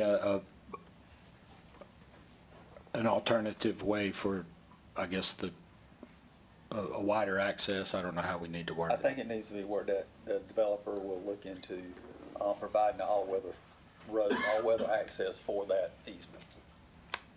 I thought that was already in there, but yeah, all-weather access for that easement. How about that? Let them get a second if there is one. Have a motion. Do I have a second? Second. Second. Let them vote on that. Okay. All those in favor say aye. Aye. All those against? Aye. Okay, we're gonna do it by raising hands. What, I want to clear, so this was not to approve the entire division, right? Correct, That was a vote just to include those provisions. correct. Yeah. Correct. All those in favor of including those provisions, raise your hand. 1, 2, 3, 4, 5. All those against? For the record, that was 5-2. 5 in favor, the women opposed. That motion carries. Do you want to Okay. hear from the developer, owner? Yeah, do you accept those conditions? Not the owner, but as a developer, yes, more than happy to. Okay. Now we need a motion for the approval. Yes. I'm so sorry, Mr. Chairman. Yes, you do. Okay, I'll entertain a motion. Motion to approve as, do I need to do all the conditions again? No, sir, with the conditions With the stated and conditions approved. stated and verbally accepted by the developer. Have a motion by Mr. Sasser. Do I have a second? A second. A second by Mr. Lovering. All those in favor say aye. Aye. All those against? Aye. Okay, we're gonna raise our hands again. All those in favor say aye. All those against? Motion carries. Motion carries 4-3. Okay. Next, we're gonna move on to the Sampson track. Give everybody time, clear out.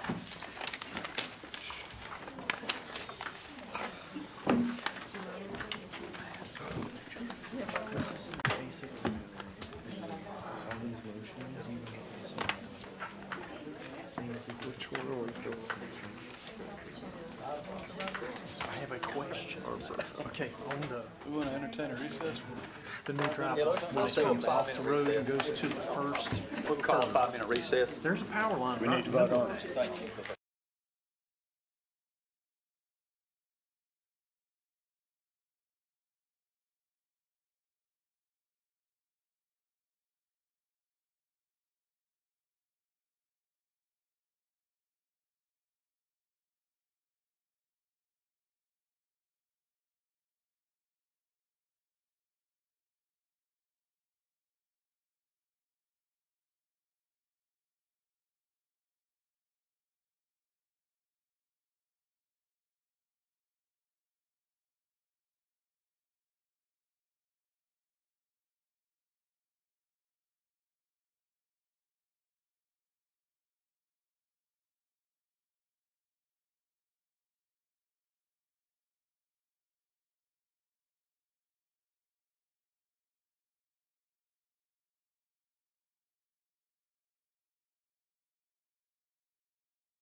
Thank you, sir. We're back in session.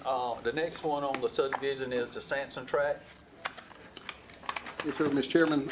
Sampson Tract is, developer is Jody Ramsey, survey and engineers, Garibaldi Land Surveying. Property is located at 9647 Hennett Edgerton Road. Property is located in Beulah Township, and the property consists of 1.59 acres, and this is only a one-lot major subdivision approval request. I'll explain that in just a moment. You can see the school district and capacity enrollment numbers in the staff report, as well as our Hennett Edgerton Road, and as it relates to our CTP.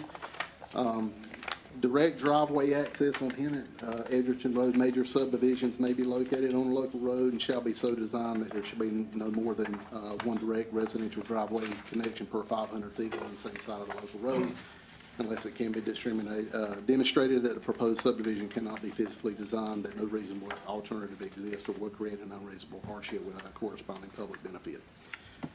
This goes back to what we were talking about just moments ago with the prior subdivision, is this is noted in our land development design manual, and the board does have discretion to grant a waiver if hardship is proven. Additionally, you will see listed any conditions, and most of these are typical. The reason this property is coming to you as a one-lot major, Johnston County ordinance states that a minor subdivision is a division of property up to a maximum of 3 lots inside of a 5-year period. This is coming back to you because this one lot is being requested to be created within that 5-year period. So That was the question I was going to ask if you've been subdivided before. Okay. let me ask you, question. If we denied it, so in theory, in 5 years, they can come back, At 5 years from the recording of the plat where they created the maximum. and it would be another minor. It would be another minor. It would be treated as a minor, yes. But that lot is serving off the same easement as lots 1, 2, and 3. That is correct, yes, sir. Okay, thank you. Have there anybody here that would like to speak as it concerns? Yes, sir? Oh, no, sir. Anybody like to speak as it concerns Sampson tract 4? Yes, he's at 4. Okay. 4, Yes, sir. Your name and address, please. Jerry Ball, 702 South Crescent Drive, Smithfield.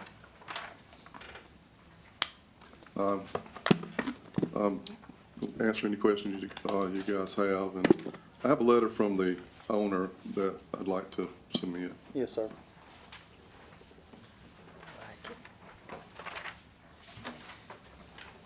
Thanks, sir. Thank you. Thank you.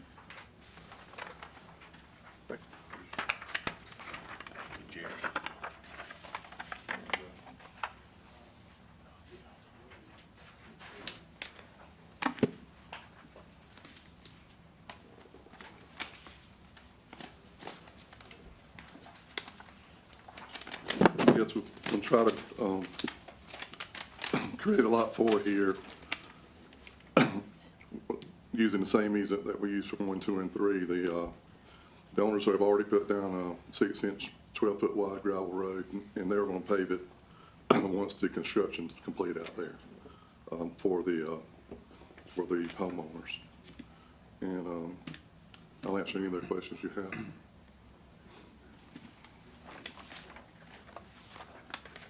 Anybody got any questions? Are they gonna pave it, are they gonna pave it to DOT standards, or? I think he said No, it's sir. gravel. They won't. It's 12-foot, it's just a 12-foot wide drive in there. We don't have room to do it to DOT standards.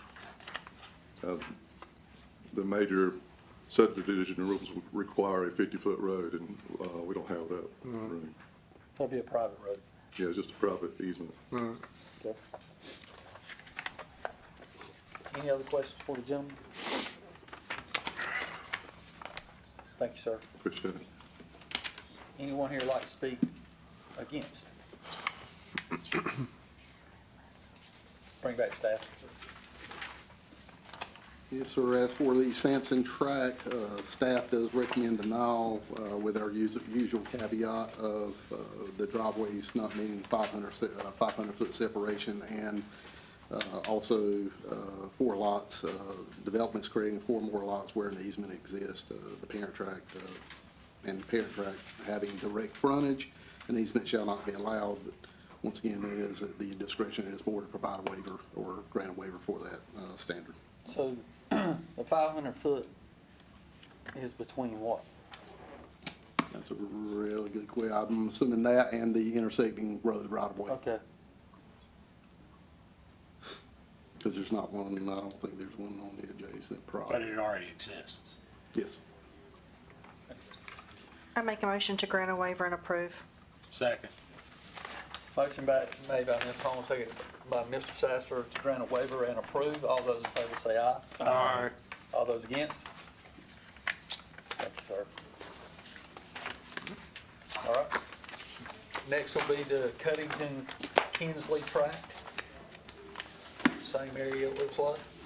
Yes, sir. For the record, we did step out in the corridor. We asked if anybody was here in relation to the Cuttington-Kinsley tract, and no one responded. So we do, I think, have representation from the developer here. Or from the Thank you, engineer. because I would have had to done the swearing-in ceremony again. That's correct. Thank you. So we'll need to swear in still again for this one. So the Cuttington Kinsley tract is owners Kinsley Group, developer same, surveyor and engineers Becker Morgan Groups, located on Cuttington Road at Henry Edgerton Road and Oliver Road in Beulah Township. Site consists of 8.7 acres and proposing 8 lots. The school district information, capacity, and enrollment is noted in the staff report. The road doesn't, none of the roads here, secondary roads, actually appear on our comprehensive transportation as needing any noted improvement beyond modernization. Once again, we're going to note the direct access on the Henry Edgerton Road and Cuttington Road with regard to the 500-foot separation, and also the major subdivision not being creating lots with easements for access as noted in our design manual. Once again, you do have the discretion to waive that if you find it viable. So. Okay. Thanks, sir. Bring it to No, you again. engineer. It's you again. Since he was sworn, you don't have to swear him again. He Okay. was sworn. Name and address, please, sir. Okay, yep. Donnie Adams with Becker Morgan Group, 314 East Main Street in Clayton. And a little different than the normal process that brings us here. Our firm was involved with doing the stormwater statement portion of this submittal. We didn't put the plan together since that had been submitted, and just most recently our client, the developer, had reached back out and asked that we engage in the process to help to help the discussion tonight. So what you have in front of you is straightforward. We are requesting approval of 8 lots without a road network. And I do understand that staff is recommending denial because of that requirement in the UDO. And so it's my responsibility to talk through this and to be able to show how the property is, I don't know the statement, unfair advantage or is disadvantaged by this, is damaged by trying to put a road in. So I'm gonna try to walk you through that.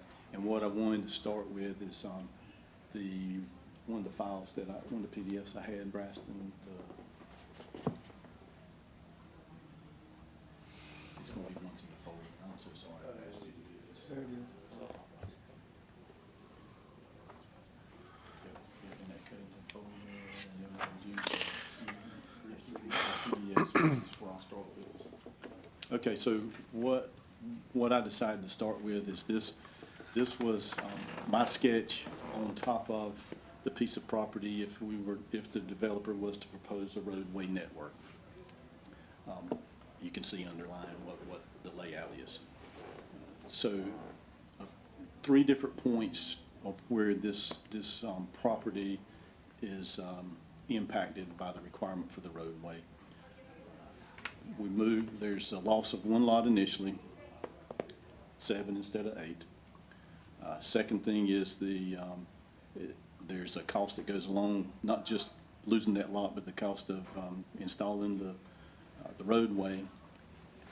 Both of those are financial disadvantages. The third part is the quality of the lots. If we were to develop, if the developer was to develop this subdivision in this manner, then you move to all these lots are double fronted lots. Basically, you have a interior facing the 20-foot roadway, and then the backyards would back up to Cuttington Road and also to Hennett Edgerton Road. And obviously, if we were to do this, we do know that there's a reverse frontage buffer requirement that would have to be met. So that would do some mitigation on it, but those would be impacts on the quality of the lot, in my opinion, and in the opinion of the developer. And then if we flip to the other one, which is going to be, this is what you were looking at, and it wasn't clear on there, but shared driveways were discussed. And oftentimes when people talk about shared driveways, you get the picture that it's 2 lots together and then 2 lots together, and if you do that, then it runs into the potential separation requirements with the county, so with per the UDO. So what we would be proposing to add to this submittal would be the access easements in the 3 locations that are shown. You'd have a rear access that would be shared by lots 6, 7, and 8. A front access off of Cuttington, 1 access off of Cuttington, which would be shared by 3, 4, and 5, and then 1 access off of Hennett Edgerton, which would be shared by 1 and 2. And yeah. So, Yep. let me ask you a question. So in that configuration, so you're telling me 6, 7, and 8 face the highlighted area? They're gonna face the open space instead of Covington? 6, 7, and 8 per this layout, they would face consistent with the others. All of the lots would face the roadway. They'd face, so 3 But through 8 would face Cuttington, and 1 and 2 would face Hennett Edgerton. So you'd still have 3 double frontage lots, is that? You would have, not technically, maybe hypothetically, this would be a shared access easement versus the public roadway. So, And 6, 7, and 8 will come in through the back, They would have backlot driveways. and 3, 4, and 5 will come in through the front? that's correct. Huh. So my next question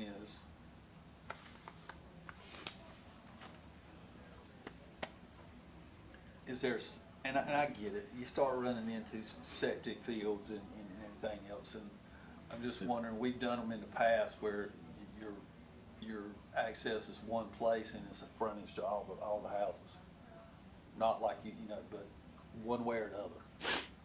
I get 1 and 2, I get the 1 and 2, I just throw them out for this discussion, but, so I'm saying if you highlight it across the front, just like his little hands going, what's the, why can't you do that? My honest answer to that is, I agree with you. I think that's a good method. I had the discussion with my client, and he preferred Nobody likes this one. I get it. I'm not sure if it was the number that come off of the shared driveway or not. And a lot of it's based on how much you got, because you don't want a whole front yard full of concrete. I get that. Is there, you couldn't come off of the front anyway because you've got Cuttington Road and Oliver Road. You couldn't put a shared driveway right at that intersection, could you? I mean, that's gonna be No, I outside. think what they're saying is coming in where the L is right now and spreading off and making basically Like a T. T. Oh, okay, okay. T I and got L. you. I thought you were talking about coming in straight off the. I don't like those drives out front either. Well, nobody does. Yeah. But what it does do, it's one point of access, just like if you build an internal street system, it's one point of access. But I will say, it's not our purview to say, you know, to me, it's not our purview to say cost affects X. It's what the ordinances of the county says, and, you know, where is that line as far as an internal street system? And just to be fair, and I think Braston knows this as well, DOT's spacing between driveways is based on the ADT of the roadway. So the lesser, I think the least spacing you have is 100 feet if it's a very low volume road, which these are, but I understand the county's just 500.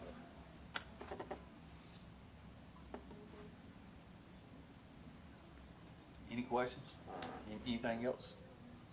Does this meet the 500? I can't see the numbers. Yes, sir.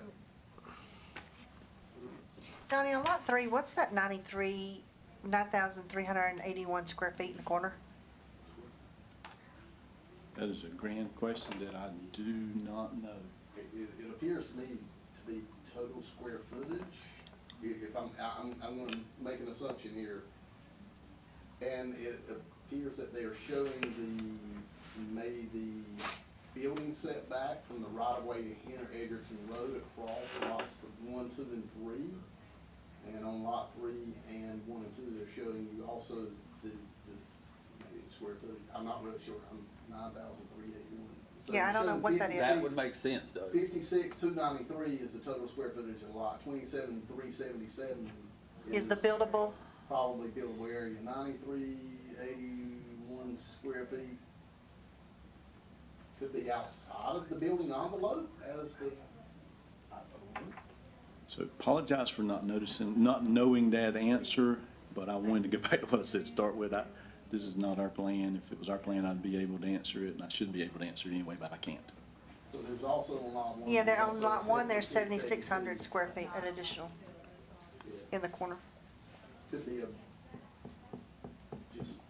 could be an error pulled over from something else as well.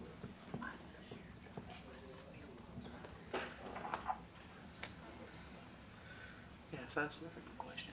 The way it does.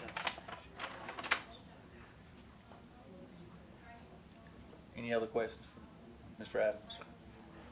Yeah, the mail, with the mail kiosk. Is that at a, It looks like it's in the bottom of the open space. right, okay. Which introduces another entrance to the Access, front road. I guess that was gonna be, is that another entrance? Is that a third or a fourth? Yeah, Yeah, it would be a fourth entrance, because it's showing right in the middle of the open space Yeah. lot. Because it's going in and hooking back to the left where the mail kiosk is. Right, because I've got an entrance on the right side of the kiosk. Which I don't understand why you couldn't serve it off the proposed road. That would eliminate the drive. Honestly, in my part of that, adding the shared access, I did not think about the CPU. That's my honest answer, but I agree, bring it off of that. You can bring it off the that same access road. in the back. Any other questions? Thank you, sir. Anybody here would like to speak against? I'll bring it back to staff.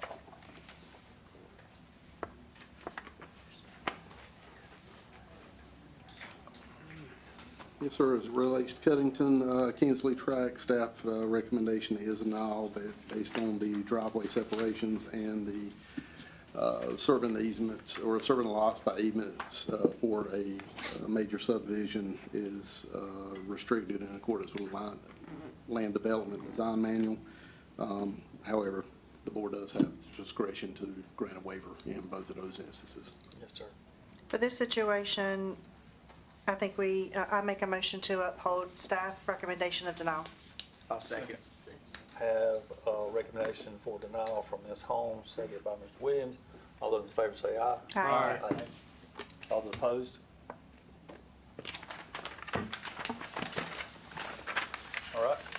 move on to the JB Coach track. Do we have some folks outside? It's the Sagewood. Oh, I'm sorry. I meant Sagewood. We done did away with it. Yes. As they're coming in, just a reminder to swear, folks. Okay. Will do. Yes.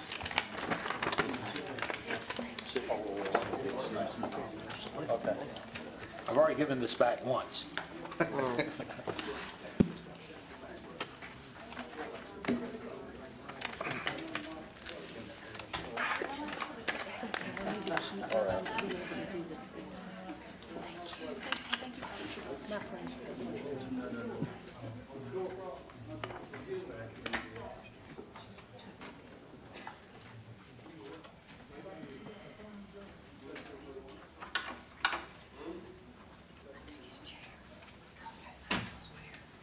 So anyone that would like to speak as it relates to the Sagewood track, being this is a quasi-judicial hearing, I would need you to be sworn in. So if you would please stand and raise your right hand. I swear to tell the whole truth and nothing but the truth, so help me God. Thank you. Right. Yes, sir. So, next item on your agenda is Sagewood subdivision. The owner is Vicki Wilson, developer of Tupelo Honeyland Development, and surveyor engineer is Timmons Group, represented by Beth Blackman. The address or the property is located in the 800 block of Lakewood Road in Elevation Township. And the site consists of approximately 85 acres, and they're proposing 55 lots with a maximum allowable density of 123. Water service provided by Johnston County Public Water and individual septic systems. Open space provided. There's no open space being indicated on the plot, and there will be a fee in lieu of paid at $1,000, current rate of $1,000 per lot, which would amount to $55,000 in open space fee in lieu. You will see the school district information there with Four Oaks Elementary, Four Oaks Middle, and West Johnston High School, the capacity enrollment.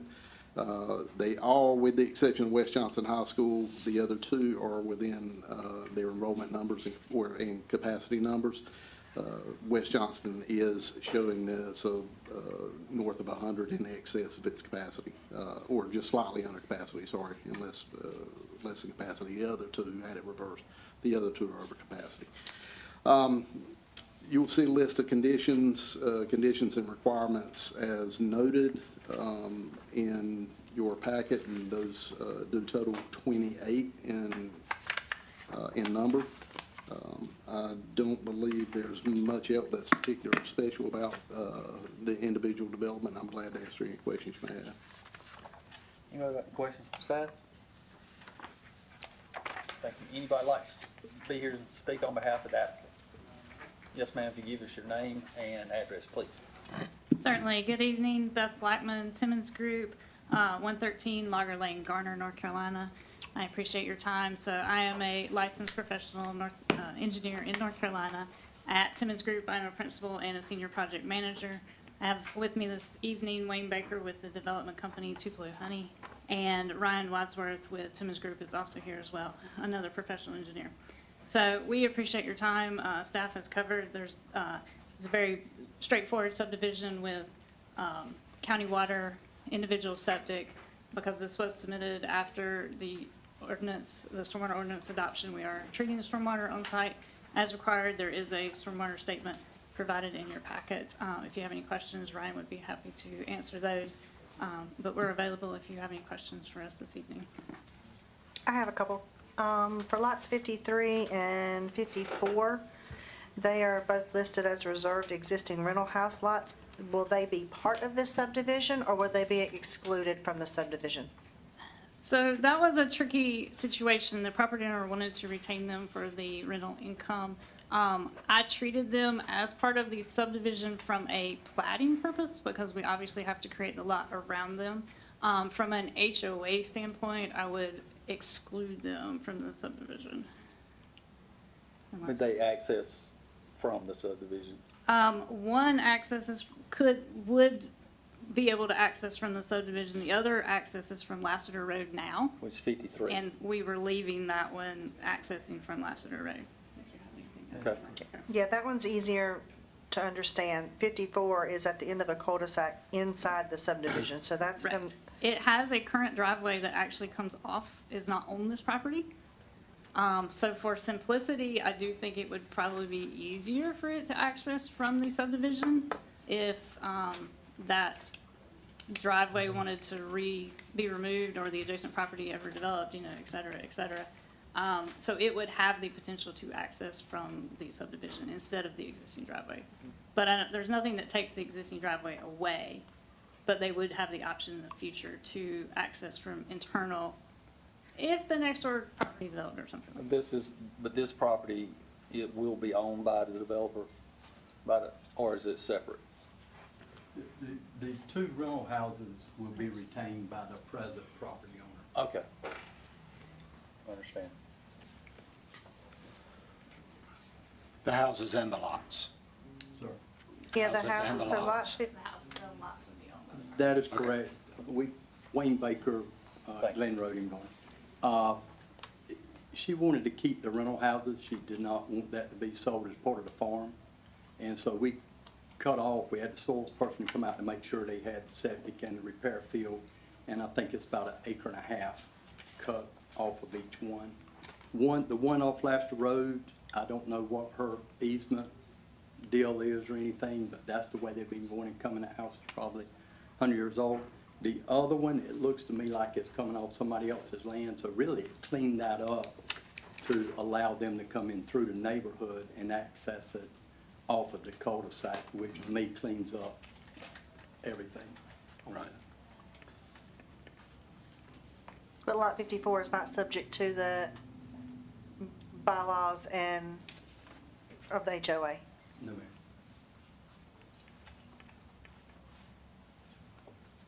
I'm sure we'll come back to this.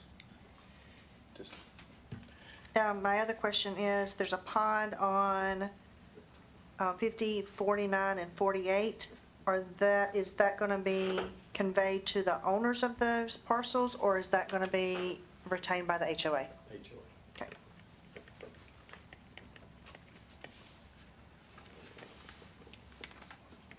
any other questions? What does the SCM stand for? Stormwater control measures, so with the new. What is it? Stormwater Stormwater control mitigation. measures, so those would be ponds that we are designing. Right. That we would add to treat our runoff. Thank you.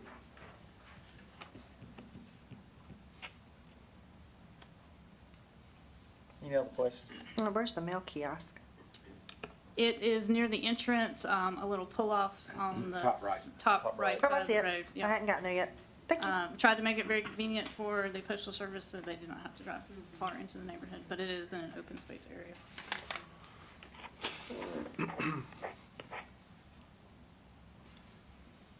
Any other questions? Thank you. Thank you. Anyone here like to speak against? Yes, sir. Good evening. Name and address, please. Yes, sir. My name is Chris Tudor. I live at 2896 Lassiter Road. My wife and I, we own that piece of land that backs up to the backside of this proposed development. You see the pond right there? Yes. The large one? That's ours. And it looks like they're gonna have 9 to 12 homes that have seepage lines that run down that hill right towards our pond, right up at the backside of it. We have all kinds of fish in there, from catfish, koi. We have turtles out there. We have everything else. And I know. I'm sorry? Oh, let me walk up there. No, I'm no, his no. wife. I'm gonna walk up here too. Give us your name and address as well, please, for the record. Gabriel Bradley, 2896 Lassiter Road. There's also an eagle that is two eagles we have seen down there at the pond. That land slopes down toward the pond, so where that housing development is, all those seepage lines would slope down to our pond. That pond has a stream that crosses over into the creek, which runs into Donald Pittman's property, and then it feeds into Black Creek, which then feeds into the Moose River. So, So obviously, first we have concern about the construction that's gonna go on there, and where is all that waste? And the gonna go? liability, is there gonna be Hold on. Hold on, just give me a minute. We're concerned about, where all the waste and everything that's gonna go from the construction that's gonna happen there, right? And then once they build the homes and the seepage lines themselves, is there gonna be some type of environmental study or something that's gonna, there's a lot of wildlife and everything that is in that area. that's a 3-acre pond. That's a 3-acre pond, and have they done any type of study? I mean, with those seepage lines back right up against our land, have they done any type of study to find out, hey, is this gonna impact it in any way? So we don't know, and we'd like to, if possible. And obviously, my wife, there is, she talks about wildlife, we have taken pictures of a large bald eagle and a small one out there. I think they live in those trees that don't belong, that are not our land, that beside us, but they do come out and nest on the other side. And feed out of the pond there. Yeah, and so there is quite a few, and I know she has something, I know they have pictures and video, I think some others will show you of an endangered woodpecker somewhere in there, that, I don't know if they're on our land or not, but that's all right. I'm concerned about the liability of that pond, the way it butts up to that housing development, and you have in that many houses, that a berm or The berm's not gonna do it. not We're gonna need a get it. fence. There will have to be large a fence. large fence, tall fence. Y'all know how great Johnston County is, and you're gonna have these folks moving from wherever they're coming from, they're gonna get their first taste of the country out here in Johnston County, and they're gonna say, oh my God, look at that pond. I can Let go me go fishing. get in it, let me fish in it, and And we're then gonna be somebody those- drowns in it. I'm sure y'all have the same problem at y'all's places. Folks wandering on your land, they don't need to be there, they probably fall and wanna get hurt, next thing they wanna sue you, and that's what we're worried about. If they're gonna build this, they need to be responsible for some big fence or something that's gonna keep them away So- from our pond and our land if possible, because I don't wanna be held responsible for some. I'm not gonna be someone's kid responsible or- because I'm bringing this up to this board, and I'm letting you know that, these are my concerns, that a fence needs to be put there. It needs to be a high fence. And that if those measures aren't taken, then I am putting the liability back on the builder and the developer, because I have voiced my concerns. It's being recorded here, and you're all aware. Because, as I said, that is a very large pond. It has been there.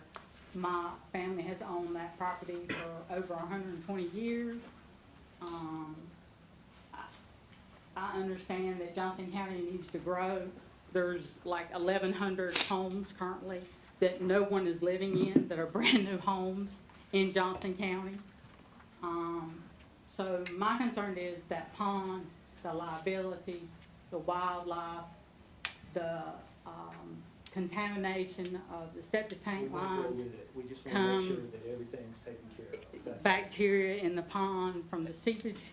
Those are my concerns. And we'll try to get you some answers to those Thank you, questions. sir. Yes. Thank y'all. Yes, sir. Name and address, please. Good evening. My name's Donald Pittman, and I live at 936 Lakewood, which is, we are on the other side of the line that comes up, correct. As I said, my name's Donald Pittman, and I'm a husband, a father, a brother, a veteran, and a Christian.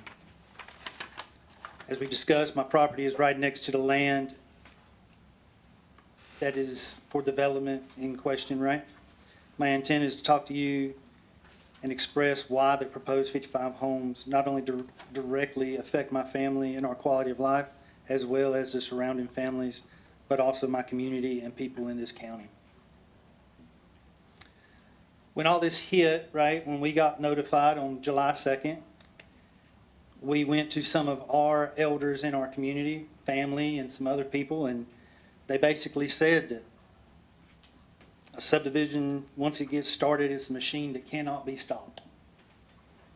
And that may be true, but however, my right to express my opinion and concerns and do my best to stand in the way of loopholes is a right that I fought for while I served my country. The items that I will present to you tonight, although come from an emotional plea, it also has a lot of history and facts behind it. The developer had already spoke of a HOA. I'm hoping that that is something that is mandated. And as my cousin had previously stated, you know, with that home, or with that pond, you know, for people that understand septic, you know, you have those leach lines, they're about 100 feet long, 100 feet apiece. There's anywhere from 3 to 5. You do the math between 9 to 12 houses, depending on how it's located on there. That is a lot of poo going in that pond. Or whatever else that is coming out from that, because I could only assume that these houses need to get built quick, so they will be slab houses. So that means you have to come in there and you have to level all the land off. So all the elevation that was there, the natural elevation to try to keep some of that stuff out of there, is going to be gone. So to put it in context, she stated that those leach lines go into the pond. That pond has, you know, a drain that goes into a creek behind my house, or behind my house, behind my property, which my brother-in-law's cows drink that water. It goes down to Black Creek, eventually to Noose, and guess what? You guys get to drink it too if you have city water, because it gets treated and it gets recycled. So everybody gets a chance to enjoy Lakewood septic water. As previously stated in regards to the pond and the berm or the fence, you know, curiosity is what they say, it kills the cat. And you can't stop people from being curious, I understand that. But why, as homeowners or landowners, are we held liable for other people's negligence if they were to get hurt or get something, or who knows what? Growth is growth, but I shouldn't be held responsible for somebody else's disaster. I didn't cause it. And I want that stated as well, that this should be on the developer, not on me. I didn't ask for any of that. I don't have the resources or the funds to create something that says, I don't really want you on my property, because I don't. I didn't invite you here. I just don't. And that goes for all of the surrounding property, not just the pond portion, but the stuff that comes along my stuff. I've got 40-year-old Chinese chestnuts out there, Chinese American chestnut trees that were planted by my wife's grandmother and father-in-law 40 plus years ago. They're starting to yield. I want to be able to make sure that I can have chestnuts roasting on open fire if I want, if I want to sell them to somebody at a farmer's market. Whatever the case may be, I want to be able to do that.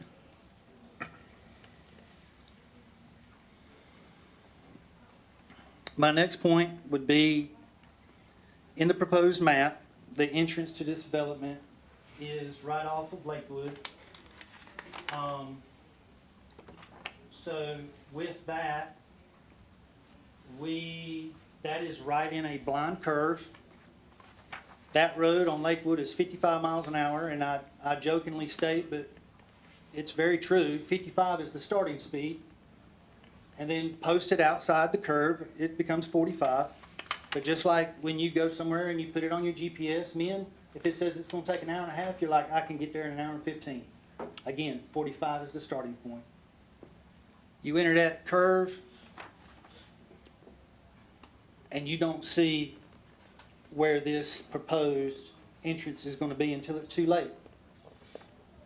The roads on Lakewood, my wife is going to speak, or I'm going to speak with her, they're garbage. They've been in some form of repair or need to be repaired for several years. And the DOT states for line of sight, for every 10 miles an hour, it's 100 foot. Well, if you're going 45 through there, you're pretty much right up somebody's tailpipe before something happens. I would propose that a turning lane be put in. The problem with that is there really isn't any traffic analysis, because 55 Homes doesn't mandate that one has to be done. Again, the loophole. With the blind curve, the speed, with the roads, and where it's coming out, it's right dead center. You're gonna have 55 homes. Every household, for the most part, is 2 cars. You add in a teenager, there's 3 cars. Then you have Amazon coming 5 or 6 times a day. That's gonna be a very busy driveway. All it takes is one of our loved ones in here, us, ourselves, our children, our grandchildren, our great-grandchildren, coming out or trying to stop and getting T-boned or whatever. You know, there's 2 other subdivision at the end going towards 210. They have stop signs at the end of their driveways, but I think they're either broken or they use them as suggestions, or they think they're yields because they constantly just run those stop signs. But that road's straight, so people have time to maneuver. If they do it in that curve, it's gonna be bad right there, plus the person directly across the street is gonna have new yard art.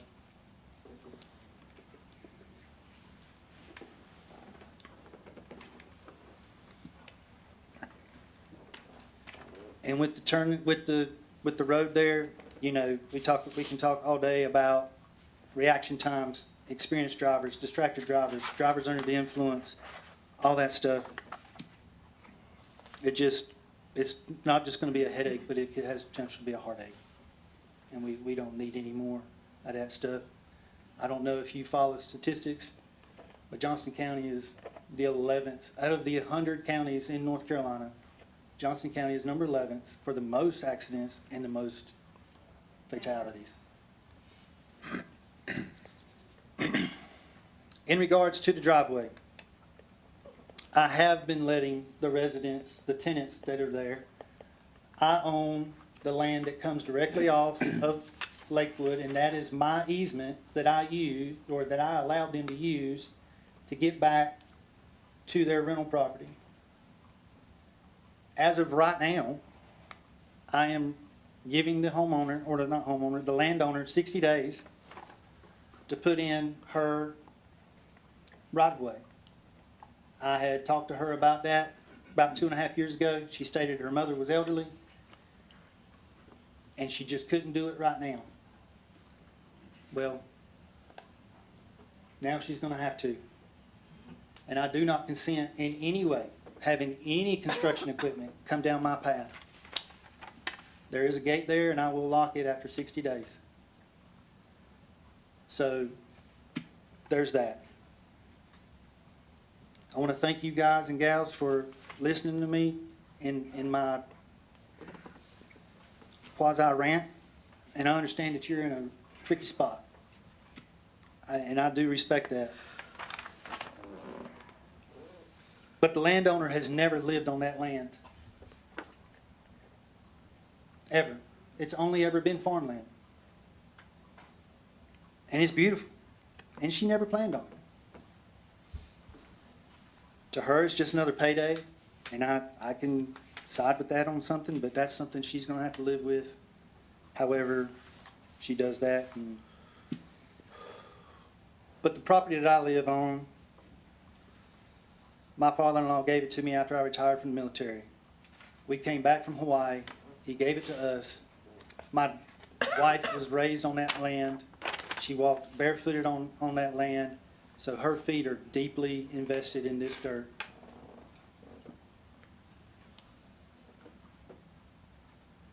And I hope that I never have to leave. And it also shouldn't be my responsibility to be forced to eat the decisions of others. But here I am, and everyone else in this room that it immediately affects. We talked about the water. We talked about, you know, all the things. On average, 3-bedroom house uses almost 400 gallons a day. 360 gallons a day. And if you want quick math, Johnston County schools, we'll round it to 400, right? 55 homes, that's anywhere between 19,800 gallons and 20,000 gallons a day. And that's just on a 3-bedroom home. And if you have small kids, give it up. It don't matter. And we're on water restrictions right now because Johnston County's been in the most, been in a drought for a hot minute. It's been the driest on record, right? So how else is that gonna, affect our watershed problem? We're daily drying up the Neuse River. We're borrowing water from other counties. Please consider my facts and my plea. I have already mentioned, if it's true that the machine can't be stopped, please make sure the right checks and balances are in place to protect the normal landowner and citizen. Lately, it seems from the unwanted restrictions proposed with the UDO and this here, that no one in local government is looking out for the private homeowner. And that they use the word growth as a way to line their pockets with the developers. And I'm not accusing anybody of that here, but it seems like the people selling their land and the people developing have significantly more rights than the individual private property owner. And to me, it makes zero sense. Thank you for your time, and have a great evening. Thank you, sir.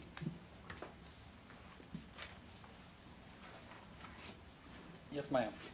Good evening. I'll remind everybody, in the interest of time, I won't give everybody the opportunity to speak, but please come with new information. Yes. Yes, ma'am. Not a problem. Your name and address, please. My name is Melody Wallace. My address is 446 Lakewood Road. You probably see some resemblance to some of the people in the room. It is, as they said, family land. I am a little further down the road on Lakewood.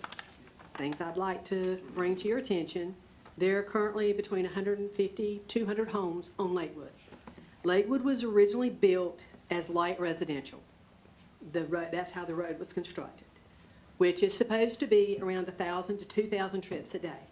If you take that there are 10 trips per day per average home, we're already at our max for what that road was built to. If you haven't been down the road, I invite you to drive through and experience the deterioration and the crumbling. We get potholes that are very dangerous. There was a logging operation that took place further down the road. Road was not repaired. I myself am the one that logged it with DOT to have the repair done. You've heard others talk about their concerns with the road. It was noted that Forest Elementary and Middle would be the school that this subdivision would feed to, and that it currently had capacity based on the research I did online. It historically runs over capacity, and they historically have to have trailers. So I would ask that that be further investigated to truly confirm that they are only at capacity and that they could handle, if it's 55 homes, they could handle anywhere from 100 to 200 more students. Understand, growth is inevitable. I grew up on that farm. I'm older than my cousin. Spent a lot of time there. I've seen a lot that has changed. You can't fight it. However, I would ask that when you make your decision, that there be parameters placed on the approaches that are made. My sister indicated her pond.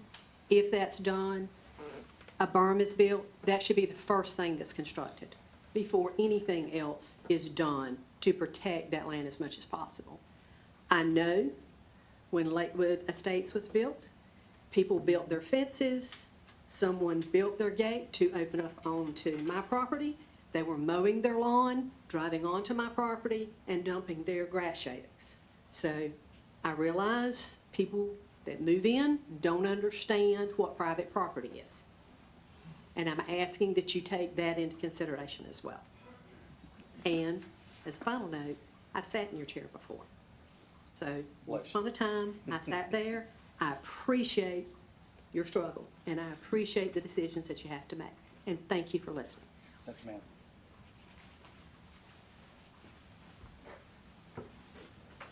Anyone else?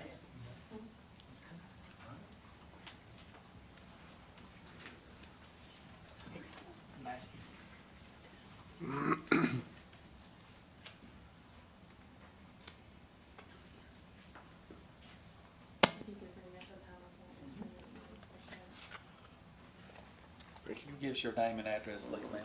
Nikki Pittman, 936 Lakewood Road.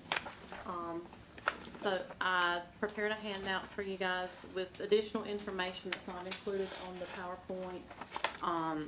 I'm gonna do my best to speak. This has been an emotional 19 days since I found out that this was coming next door to our property.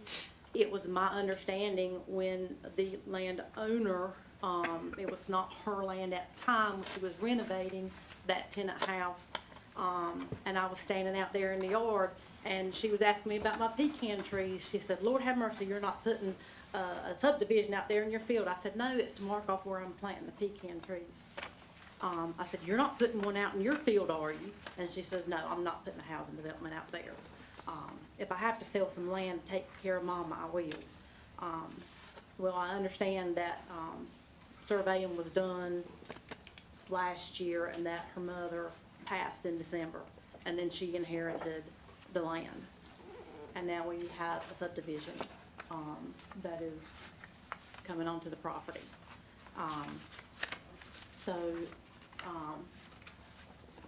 If you could, thank you.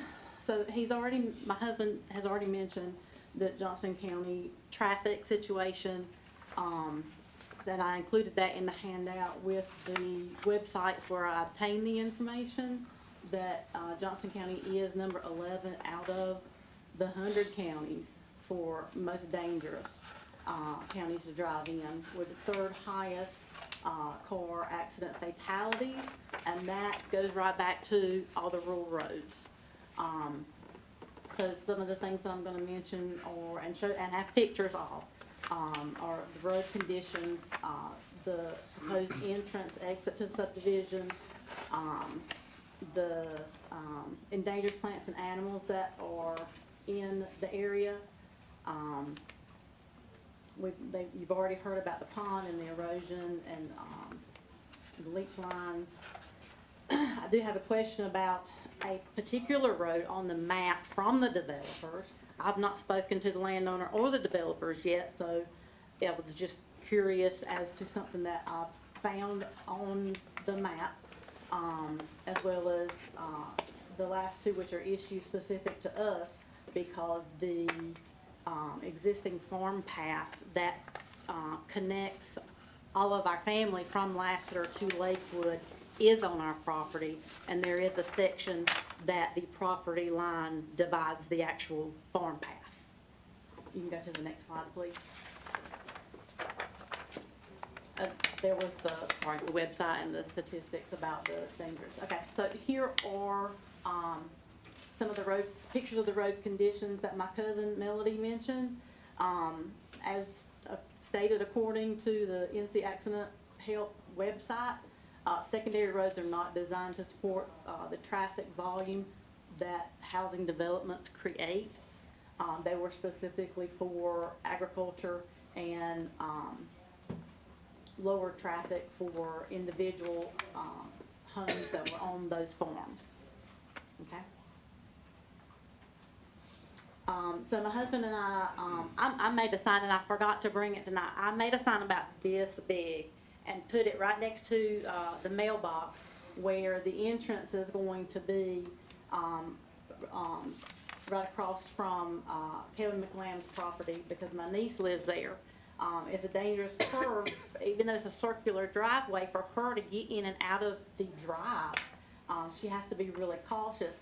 So if you're coming from Highway 210, we put a marker at 550 feet as well as 450, because we understood from DOT regulations that line of sight is, if you're going 45, like the sign for the curve says, as long as you have line of sight to that entrance, then it's clear. There shouldn't be any issues. If you notice, at 500 feet, you can't see that entrance. You can't see the yellow triangle. 550 feet, you can't see the yellow triangle. So if you don't slow down to 45, you're not going to be able to see the entrance in order to slow down. And that's coming from Highway 210. Next slide, please. It's not much better coming from the Lassiter Road, direction.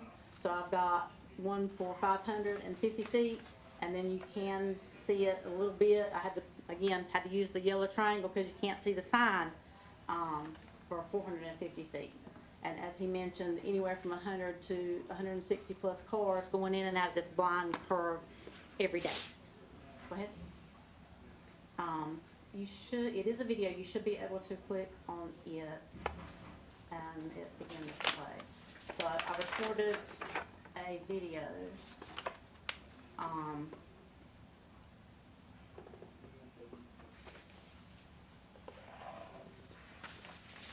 So one of the things with the markers, right, that was just us taking it off, and what the video is gonna show is the bird's eye view of how, when you get down there, you'll see that blind curve is just. We set the cruise control at exactly 45 as we drove through the curve from both directions. I'm not sure why he's not able to access and play the videos for you. I did allow him access before the meeting, so he should be able to click on those and play those, but I'm not sure connectivity issues and things like that. But I can email all the videos that I had attached to this, as well as this presentation. I can email it to every one of you if you would like. If you would like to go ahead to the next slide. This was another video from another direction. Go ahead. And this one was last night? Yes. This video was taken last night while it was dark. This was about 8:30 p.m. while it was raining from the highway 210. Again, we set the cruise control at 45 to see how difficult it was to see where the proposed entrance would be. Go ahead, Mr. Newton. I had also attached 2 videos for you. On the left are wild turkeys that I just happened to have to come to a complete stop because they do reside in that area, and the same family of wild turkeys continues to pop up in the area on Lakewood Road. And on the right-hand side is the endangered woodpecker that was mentioned earlier. That's taken from my kitchen window. He's getting the carpenter bees out of the cedar beams. And I'll speak on the woodpecker in just a moment. Okay, go ahead. So, for those of you that are not familiar with the endangered woodpecker, it is territorial, meaning non-migratory species. It is on the federal and state endangered species list. One thing that is different about these birds is that they have a complex social system. They do have a high mortality rate because they mainly do not survive when they are trying to leave their native area. Most of them do stay behind to become helpers. They are the only North American woodpecker that actually excavates and lives and roosts in living pine trees. For whatever reason, they choose trees that are 80 years old or more to build their nest and hollow out those cavities. And some have even been known to use the same tree for over 30 years.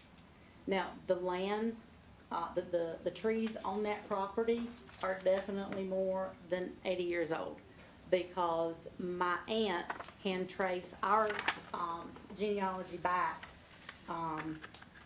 to when land was given to the Langdons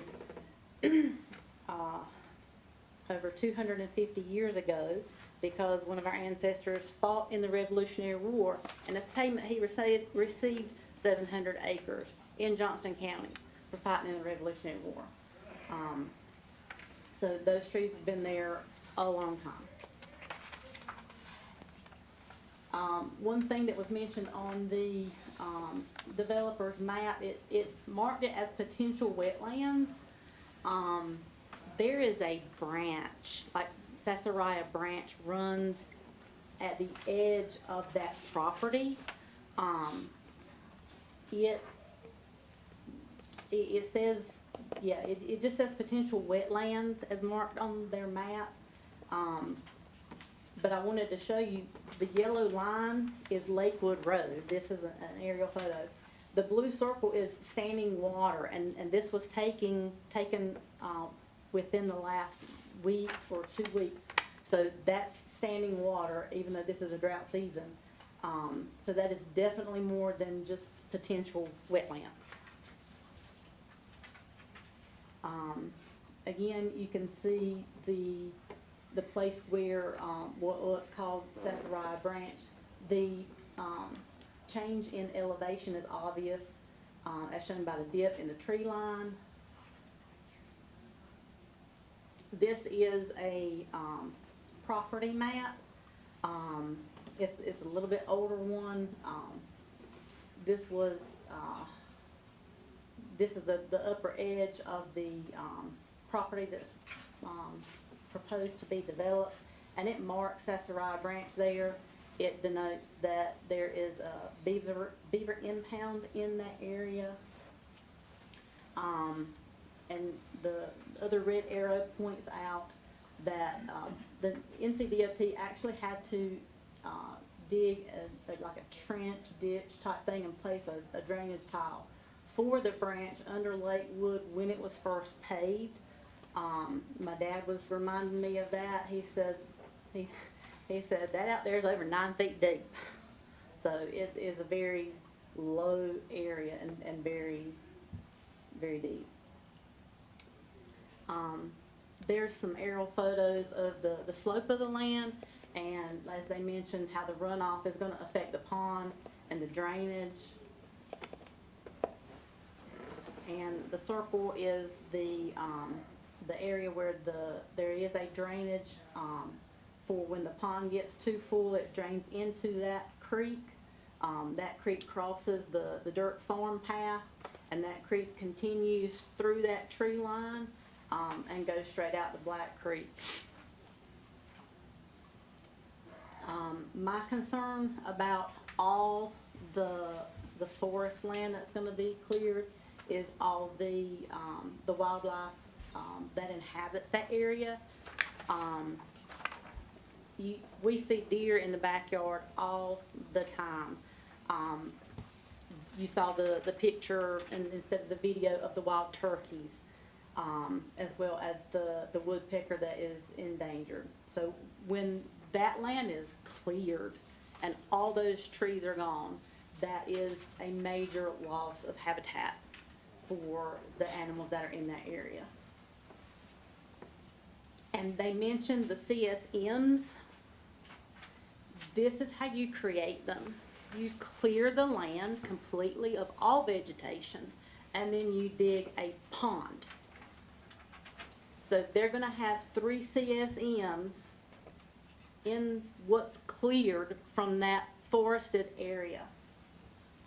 And they think that's going to keep Sassari Branch from flooding those houses, especially if they level all that.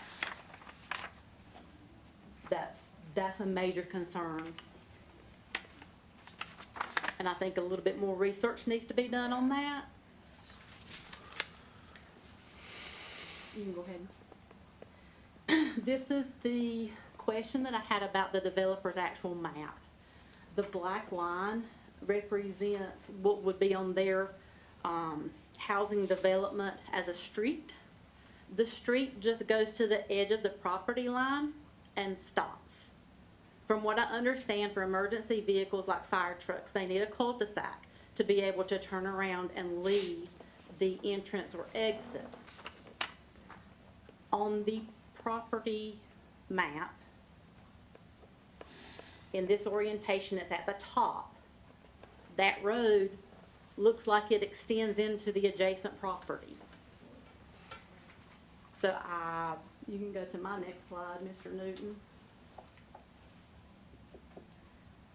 I was just curious, are we to assume that the developer already has plans to extend the subdivision that we're discussing tonight into the adjacent property that's currently owned according to GIS by Godwin's? and that one will connect into Lassiter Road, because that one will give them, that one accesses Lassiter Road. So I didn't know if the developers were gonna come back up and speak about that, or if that was just one of those, don't ask, don't tell things. I don't know. Like, did anybody else pick up on that on the map? We'll get you an answer to that when we Okay. come back to the developer. You can go ahead. My husband spoke about liability.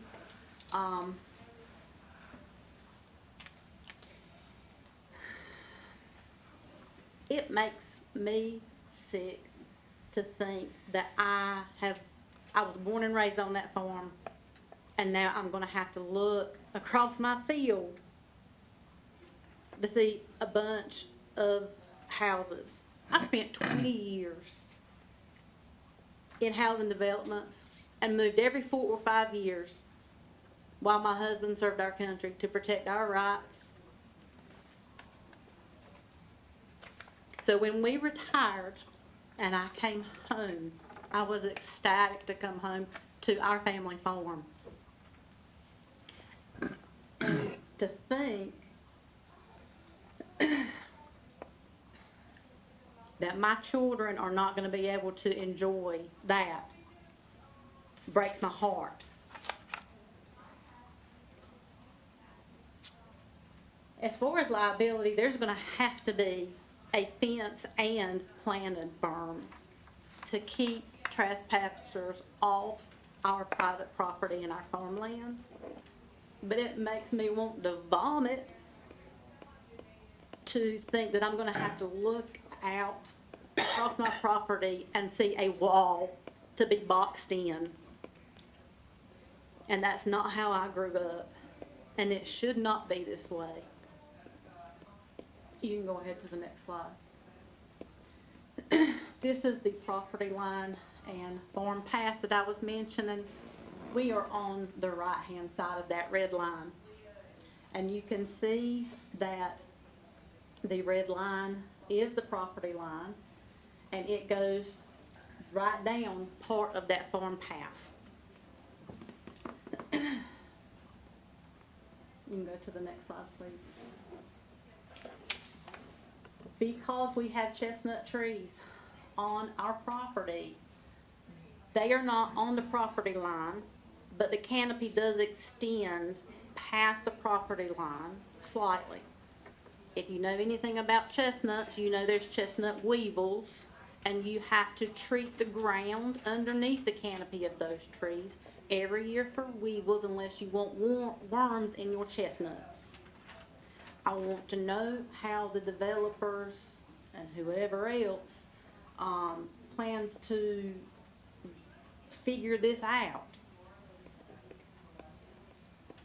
I don't want it open so that trespassers can come onto my property. But if it's walled off with a 8-foot tall fence and a berm, how am I going to spray for weevils every year?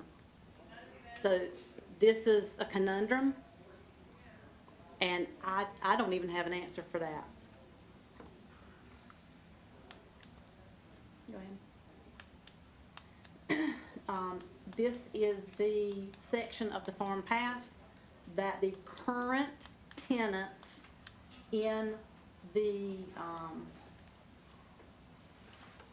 what am I trying to say? Current tenants in the rental property have been accessing the rental property and to get out of the rental property onto Lakewood Road. We do have a gate. We installed the gate when we took ownership of the property. We've not had any issues with the current tenants.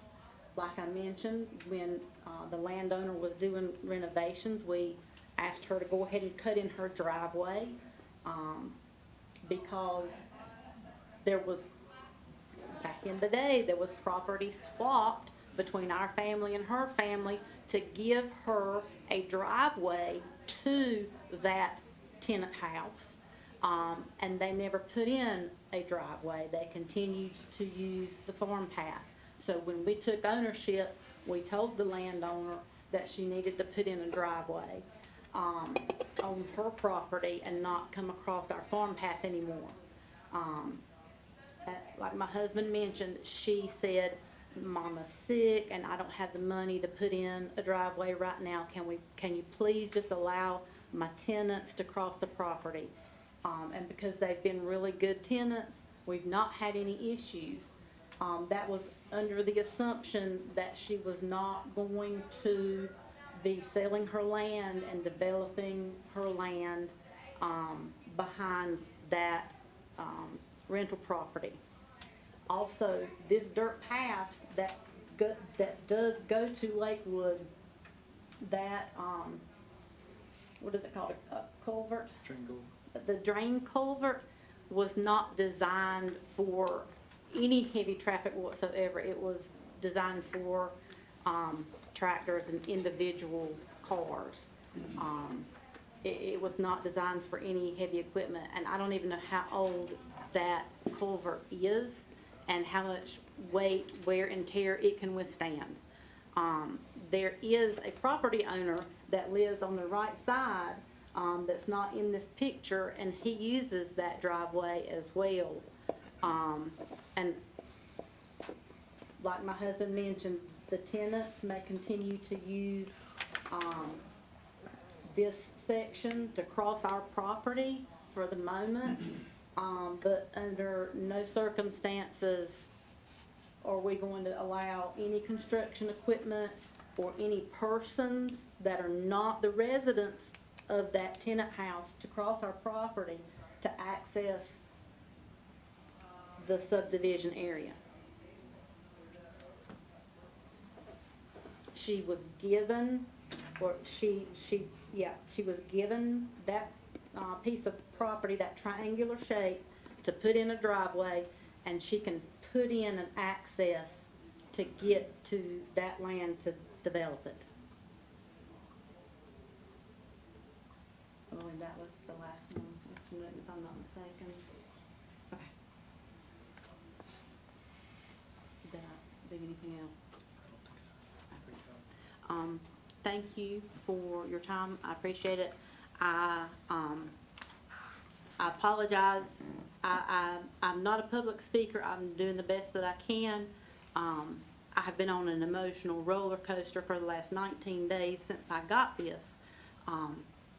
I know nothing about what you guys do and what requirements are. This is a machine that I'm unfamiliar with, and I've had to try to learn all of this in 19 days. And it has been very difficult. And I don't wish this on anybody. I don't wish this on my worst enemy. You did very well. Thank you, ma'am. Anybody else has it? I think right now I got 11 questions. Please, anything? I'm not gonna reiterate anything else that's Yes, sir. already been mentioned. I have all the same concerns. We're all family. We have property on all sides of that piece that's being developed.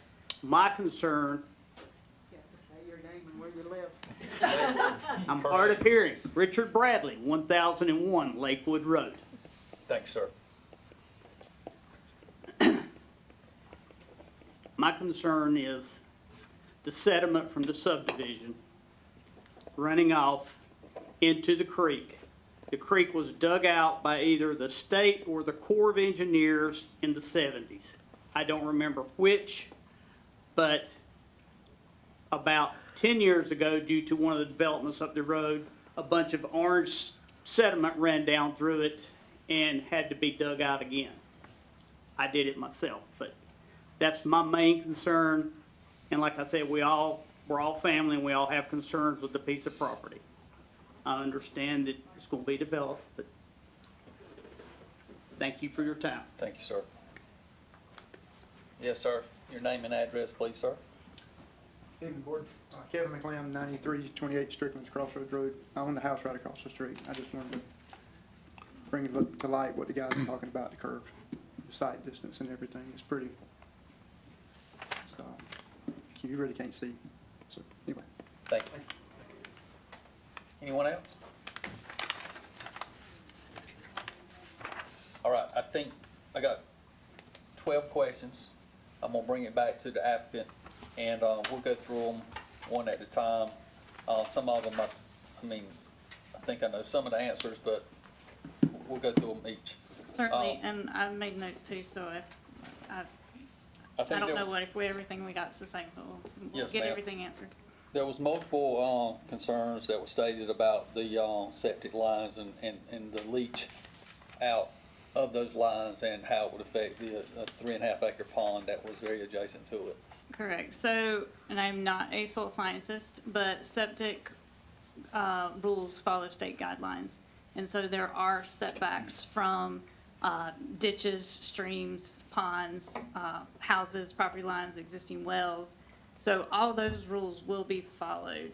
I don't know if you went back to GIS, the topo for the site mostly falls towards the creek. There is a little bit of the property that is a ridge in the top of that, yeah, thank you. And so yes, some of the back does fall, but because of stormwater control measures, so the SCM rules and requirements, our road drainage, the fronts of our houses, fronts of yards is gonna be directed to go towards the stormwater control measures. So yes, there may be some septic lines that would be in the backyards of some of those houses. We haven't done individual lot design yet, so I don't know where those lines would be at this time. But it would follow all state rules and it would be signed off on by a licensed soil scientist in Johnston County. And that was something that comes after. Correct. That doesn't come until you go pull a building permit. Yes, ma'am. We talked about a fence for the pond, concerns about trespassing across that.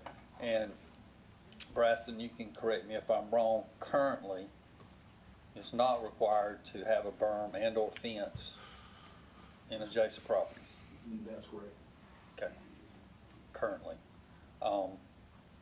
So I would ask, I mean, that would be something that if the developer wanted to do that as a good neighbor, that would be between the developer and the adjacent property owner. If you would like to In speak to talking that. about the pond, it is a gorgeous pond, and it's got everything they said. They're 100% correct on that, so we would do whatever we could. It would be a shame on my side to cover up the site to that pond, because it's beautiful. But if we could do a little berm or something, I'd have zero problem. I'd hate to put a fence there, just because it is so pretty. But a little berm or something to ensure that nothing went on that site, I think would be a good idea, actually. We do have to be careful that we don't, so the thing about septic lots, you don't usually grade them very, very much. And so obviously building a berm means you're grading it, so then you impact your septic area. So I would like a little flexibility as the engineer. Small berm. I realize, I know, but small berms still take up room and they have to be built up to go up, and so they are wider at the bottom than they are at the top. So I don't want you to overcommit just because you can't go move a whole bunch of dirt and then not have your septic work on your lot. I'm not the expert on that, but I'm agreeing. So who absorbs the liability when something happens? Now, what hold I on. was, Hold on. I'll let, Look, I'm sorry. I'll let you answer that. what I would say is if you have questions about liability, you're gonna need to speak to a lawyer. Nobody on the planning board, myself, we can't advise that. And just as a showing of respect for everybody who's here, if somebody's at that podium speaking, let us not shout out. It also isn't picked up on the microphone going out to people at home, so it doesn't create a good recording. If we can just be mindful of that, please. Thank you, ma'am. yeah, that was basically my statement. I mean, there's rules about liability for your property and trespassing and how you, options to post your property for trespassing and rules about notifying people if they do trespass. I do not know all the rules, but I realize that that should be in the ordinances. Okay. Number 3, a lot of discussion about a blind curve, and I happen to be familiar with that area. And I do know that part of the approval process from NCDOT, you'll have to certify the site distance. Correct. Or you'll have to, and it is basically 10 times what the speed limit is.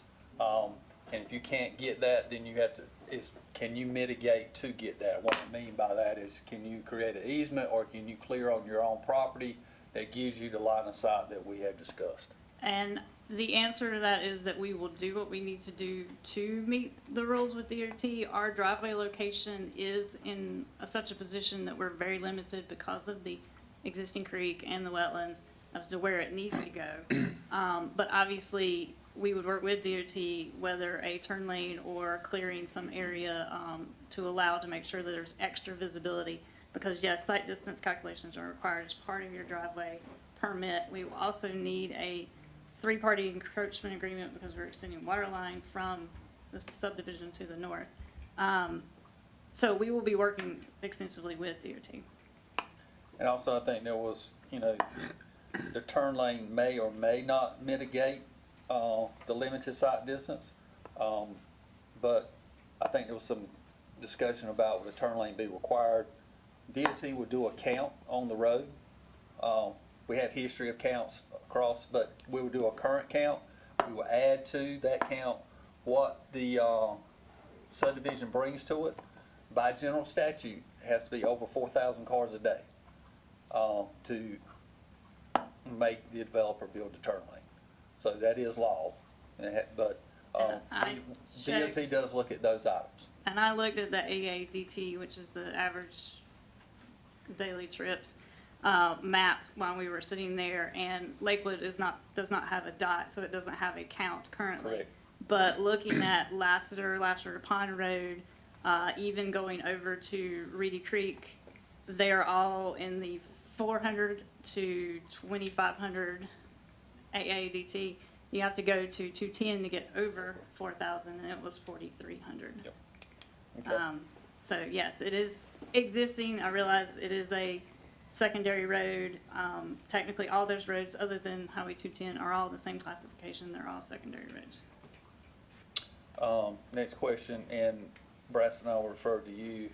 I think there was some questions about the school capacity and how that plays into our decision. That is just general information for us to consider, but it does not, to my knowledge, it does not affect the ordinances that the county has, whether we approve or not approve. You are correct in a sense, yes, sir. It is the county's duty, specifically the Board of Commissioners, to fund capital projects and their obligations, meet their obligations in accordance with general statute as it's as related to the schools. There is not currently an ordinance that has there's no ordinance that limits a development approval with regard to school capacity. That is something that has been discussed. It's a delicate balance. There is case law that does prohibit. We cannot assess any type of impact fee associated with school capacity with regard to development. Just can't. And unfortunately, we just can't do that. So, no, to be succinct about it, there is absolutely no ordinance that would limit any development approval based on school capacity. It is the Board of Commissioners or the county's obligation to fund the schools for that student population. Thank you, sir.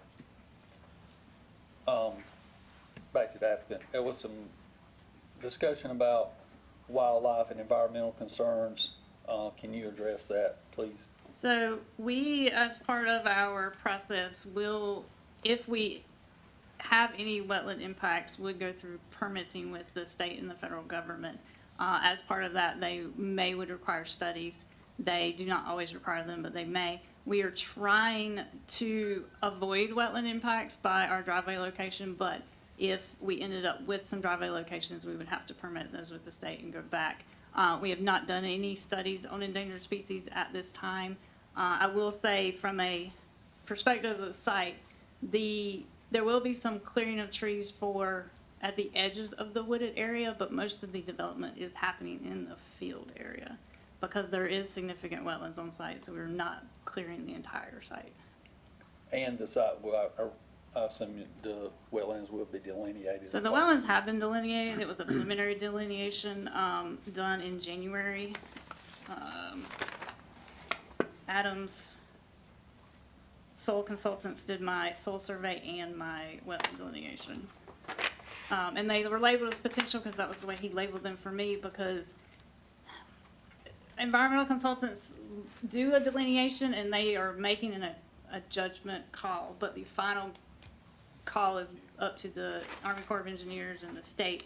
And so they tend to word them such as they're potential or possible, and they want them confirmed then by the state and the federal government before they label them as, yes, these are wetlands.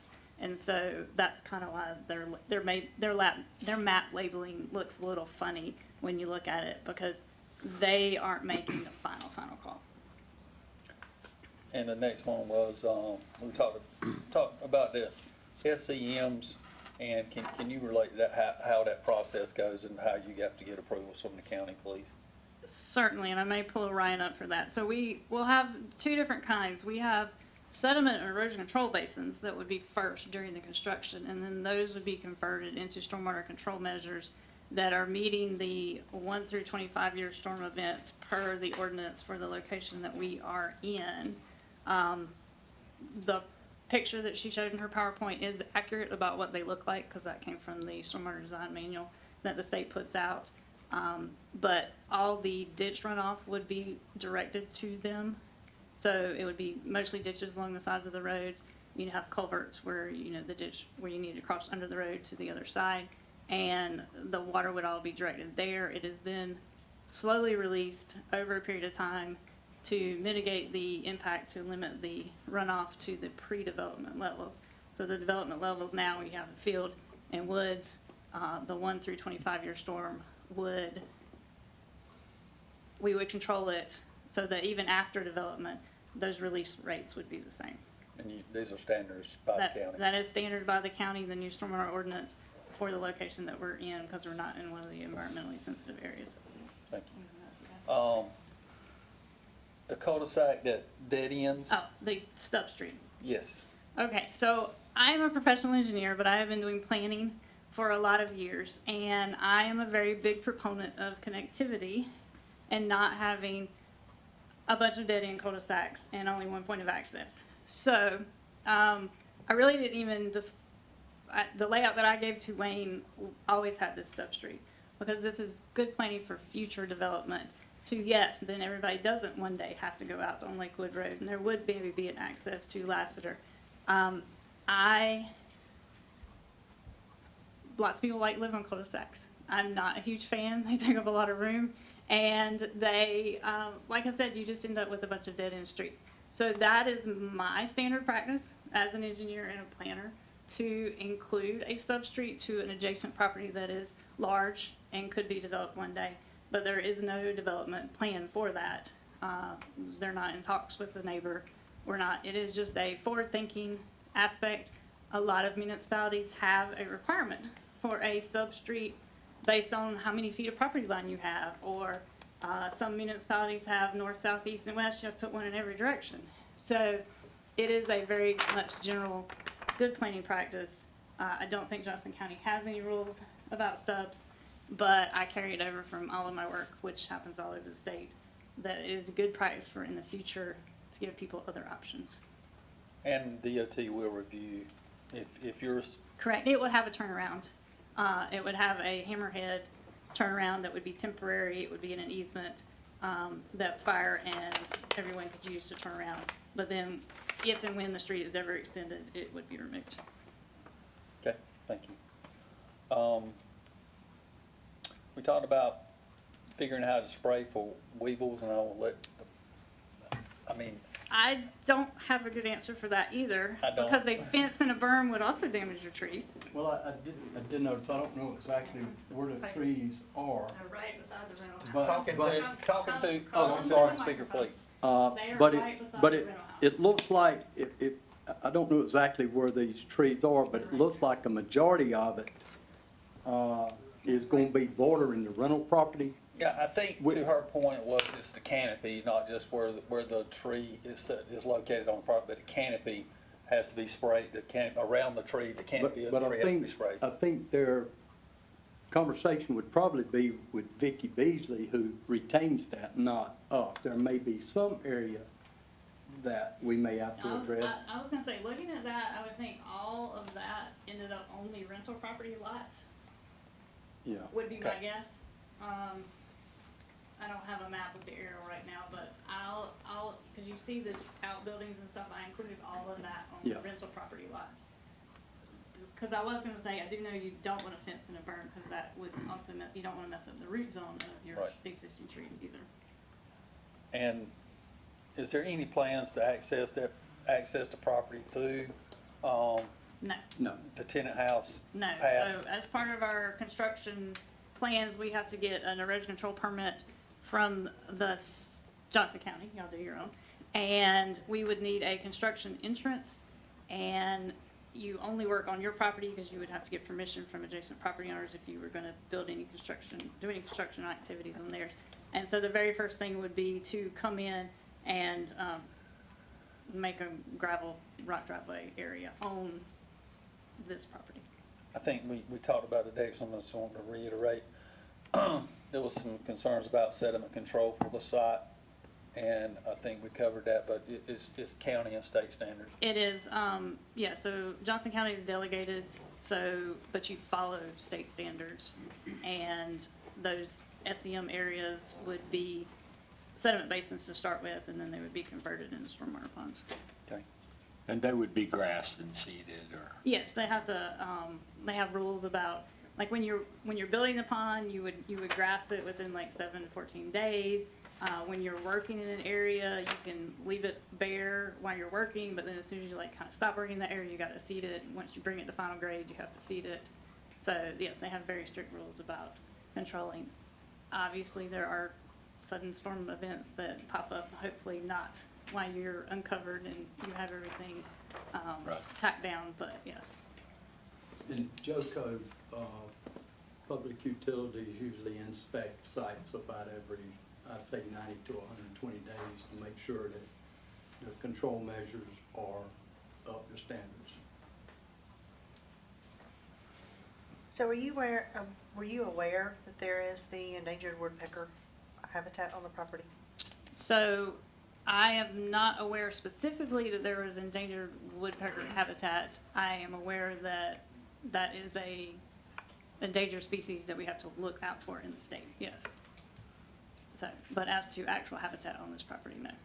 So that will be looked at as far as part of your process. Yes, if we have to get permits from the state and the federal government, that is something we have to look at. Yeah, because the building in a active habitat, there's strict protections. Correct. And that is required, that will have to be done? Or is that something that the board needs to put as a condition, that a endangered species wildlife study be done? Are you, I don't know if you add it as a condition, are you gonna? We have, so the county has no standard That's what for I'm any type of environmental, currently any type of environmental impact analysis, or even species analysis for that fact. If that's something this body would like to add as a condition and the developer consents, we can certainly do that, but we don't have that authority as it's not in order, it's mandated.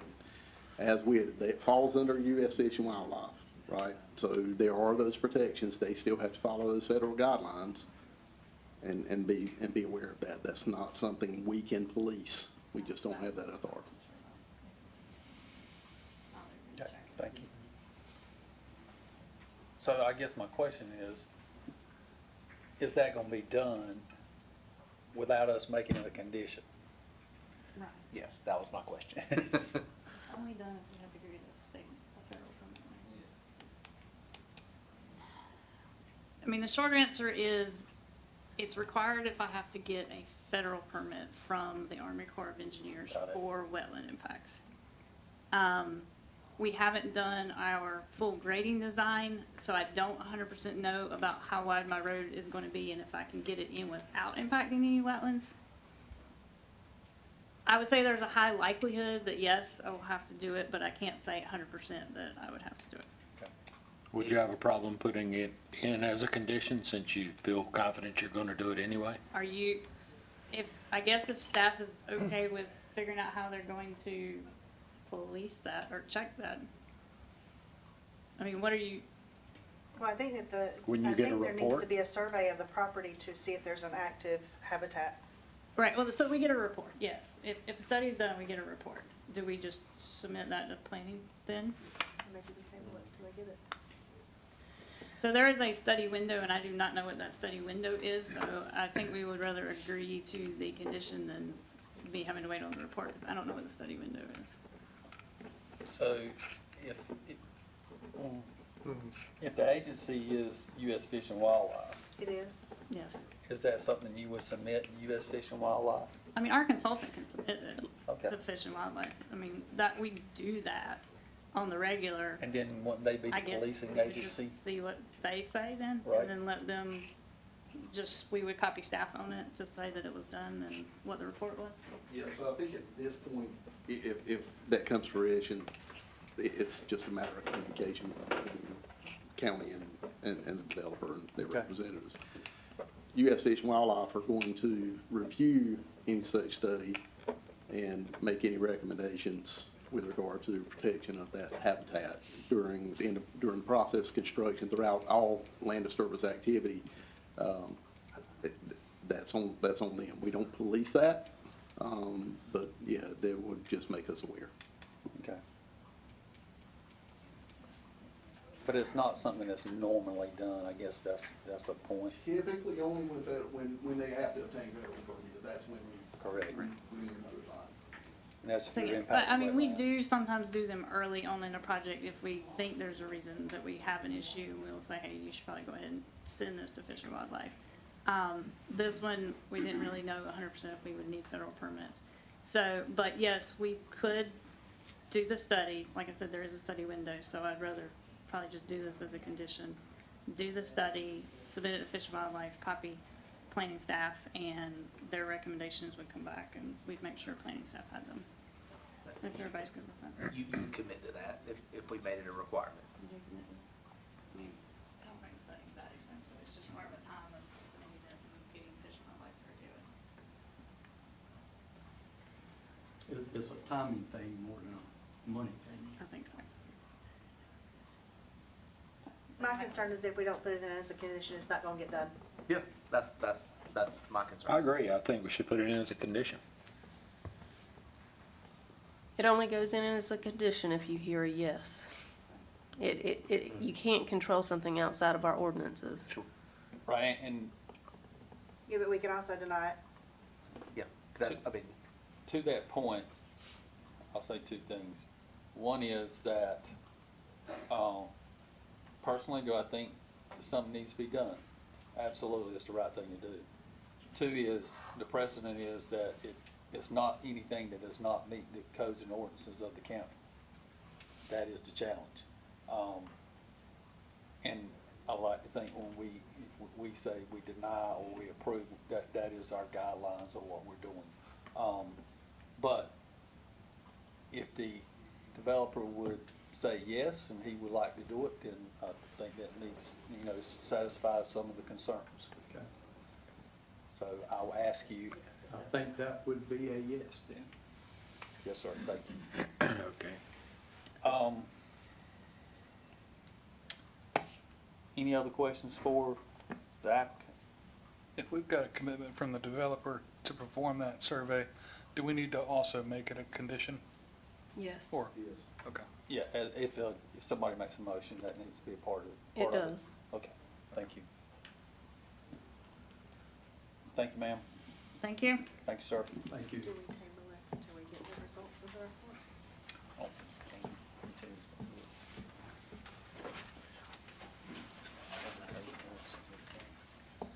I know, we certainly tabled the one about the hog farm. We didn't have any standards on that. What is the window? I don't know. I think we're possibly in it, but I just don't know. That is not, I've seen the studies, but that's not my area. So here's the question. Survey. And I'm just putting it out there for discussion. Is it something the board feels strong enough about they would rather table this until that study is done? or is it, everybody satisfied with it being a condition of the approval? I mean, it sounds like from the owners and the builders that they would prefer it to be a condition. And I'm fine with that, because if they don't meet the condition, it's not gonna go forward anyway. It's not an approval. Yeah, I agree with that. That's what I was gonna say too. Because I think we can differentiate this from the hog farm situation, because that was a situation where we didn't know what the standards were. We know what a standard is. They're gonna do a study, and there's either gonna be an endangered species, and this thing's gonna stop, or there isn't, I'm assuming. Right. Any further discussion on that?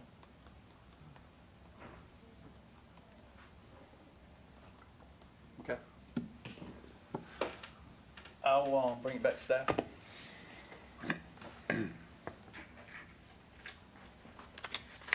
Yes, sir. With regard to Sagewood subdivision, staff does recommend approval. However, you do have the discussion about an added condition for the habitat study to be performed as a condition.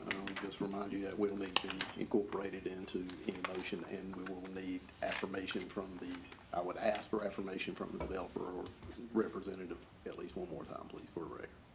And we discussed, the berm, fence, whatever between the property and the pond. And I think there was some discussion about, they would work towards some, there's no requirement, but they will work towards some mitigation to that issue. Is that something that needs to be as a condition, or? That's a more difficult one. Reason being is the contours. With regard to grading any property, you typically work to managing stormwater. You're working to utilize the natural contours as much as possible. I'm sure that is what the developer and the design team will intend to do and will assure that occurs, and that I do have some reservations about that because that is on that down slope. That could have some implications there, not only visual, but some functionality implications with regard to that surface runoff. And I know it's not, I mean, you can climb up and over a berm very easily, but maybe you could have some vegetated screening there that would help that issue. I'm not saying it's gonna solve the problem, but it may help. Something with thorns, maybe. I mean, just discouragement. It is what it is. But it's at the discretion of this board as to, whether you want to impose a condition and obtain affirmation from the applicant. But it is going to have some challenges, and if it's not black and white and it's left gray, that puts staff and others in an extremely difficult position to interpret what the intent is or what's acceptable even. Or we let it stay as just a goodwill effort. You most certainly could, yes. Without us making Yeah, it a condition. That's correct. You could. So you would like to hear a yes from the applicant again about the, If it's going to be a study. condition, if it's going to be included as a condition, once again, our apprehension there about the condition is because we don't know at this point what that's going to look like or what it could potentially look like. Now, you could delay the matter, bring it back for some type of design or solution, potential solution to it, and then take it up for consideration again. But once again, I think there's just so much gray there, it's going to probably be more problematic than it will help. It's very subjective. Small berm, what does that mean? Large berm, yeah. Okay. medium berm? Yeah. But you do want to know the yes about the, Without putting it in. Yes, about the habitat study, yes, sir. Okay. That, if we could just have that for the record incorporated into it as part of that Okay. action. the applicant will come back up, please. So my direct question is, are you willing to do as, if a part of condition of approval, if that is the wishes of the board, that you would be willing to do the habitat study? The habitat study, yes. Yes. Okay, thank you, sir. Well, are we gonna call it that, or is it U.S. Fish and Wildlife Study? U.S. Fish and Wildlife. Yeah, so I'll make a motion to include as a condition, U.S. Fish and Wildlife Study to be conducted, specifically for the purposes of the endangered species. And this motion is only for the condition. Correct. Okay, I have a motion Second. by Mr. Williams, a second by Mr. Sasser. All those approve, say aye. Aye. All those against? Okay, ayes have it. I'll entertain a motion for the subdivision. Motion to approve as previously added condition, with that previously added condition. I have a motion by Mr. Sasser, Second. second by Mr. Williams. All those in favor say aye. Aye. All those against? Okay, thank you. Thank everyone for their time. Bradford, we have some written decisions. We've also got zoning. Zoning. Daggone it. Dagnabbit. Man, I tried. You're on a roll there for a minute. Man, I tried. That was on the back, that's why. It was on the back. Start printing the agendas on the Yeah, list. Paper's double-sided. Daggone it.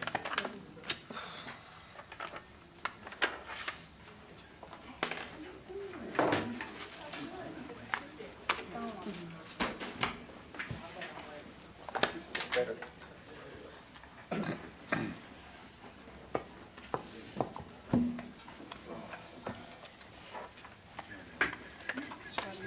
Quite all right.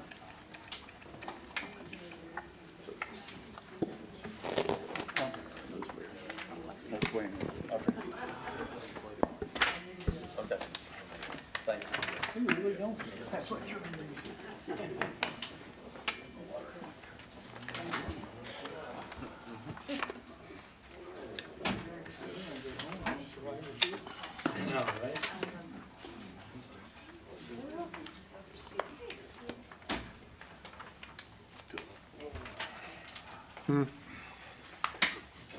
All right. Thank everybody for their patience. The next item is rezoning and conditional zoning cases, case 26-02. Yes, sir. Case 26-02 is a petition to rezone 51.75 acres located at 2959 Cornwallis Road in Cleveland Township. The rezoning request is intended to migrate the property from agriculture residential to industrial 1 conditional zoning. Owner is Glenn Ford Senior Living Trust. Applicant is Tim Brent. The request, the conditional zoning request does include a limit to uses, and generally that is industrial warehouse distribution as listed in the application and on your staff report. The parcel, once again, is zoned agriculture residential and is undeveloped, or the larger parcel is undeveloped. Surrounding land uses or zoning land uses is AR used for residential and agricultural purposes, a church and an elementary school, and also general business zoning and used for a myriad of retail establishments such as restaurant, gas convenience, and other small businesses. With regard to traffic, Cornwallis Road hits at about 7,500 vehicles per day. That's a 2024 count. Cleveland Road is 10,000 vehicles per day, once again a 2024 count, and Cornwallis Road does appear on the comprehensive transportation plan as proposed for modernization to include a multi-use path. You will see a typical section of that. Cleveland Road also, there is an existing, a scheduled or programmed project for Cleveland Road, which is a widening of that road from Barber Mill Road to NC 42, NC 36. Yeah. Sorry.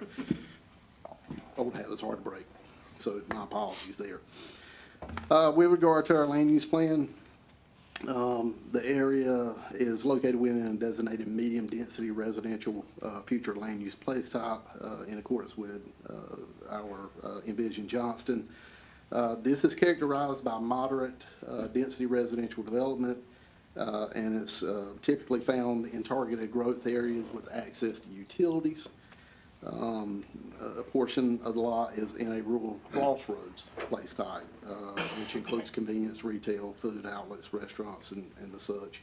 And typically has less than 25,000 square feet in non-residential space. Staff is glad to answer any questions you may have, and you will see conditions in the list of conditions in the application as well, or in the staff report, rather. And a traffic impact analysis was conducted. There was a TIA performed. The Department of Transportation's review and recommendations, and including congestion management, are included in your staff report or in your packet. Really, the improvements for now, once again, subject to changes, is all based on a TI and not actual conditions. But for now, it does appear that their drives, which are 3 right now, according to the plan we have, 3 drives entering or accessing from Cornwallis Road.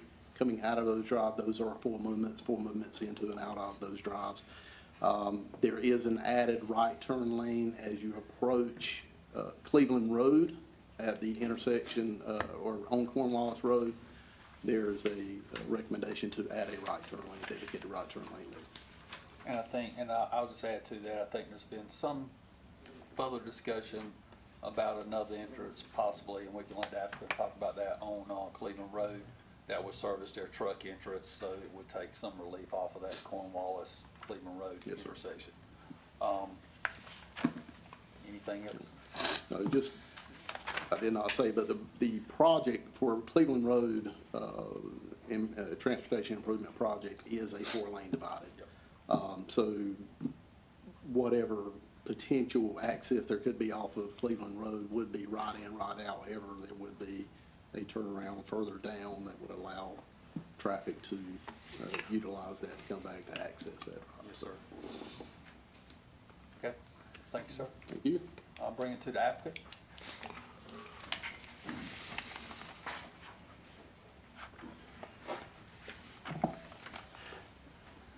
Planning Board, thank you. My name is Tim Brent. I'm the founder of Longleaf Industrial, the applicant. We've got our engineering team, Will Swearinger and Josh Ranke. Josh is our traffic consultant, Will's our civil engineer, and my colleague Wes Cook with Longleaf. We're excited to be in front of you today. We recently found out that there was a recommended denial for our rezoning case from staff, and so we wanted to come and kind of hit on the reason we're here, maybe more specifically than you can see in our submittal. But when we started looking at this property, we knew that we were not consistent with the future land use of medium density residential. However, talking with the utility department, we also found out that there was policy in place that would not allow for new residential development to tie to utilities.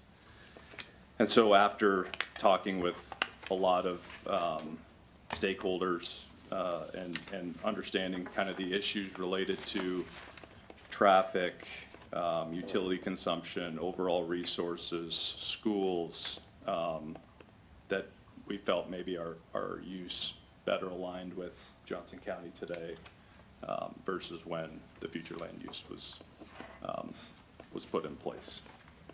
We want to throw up our.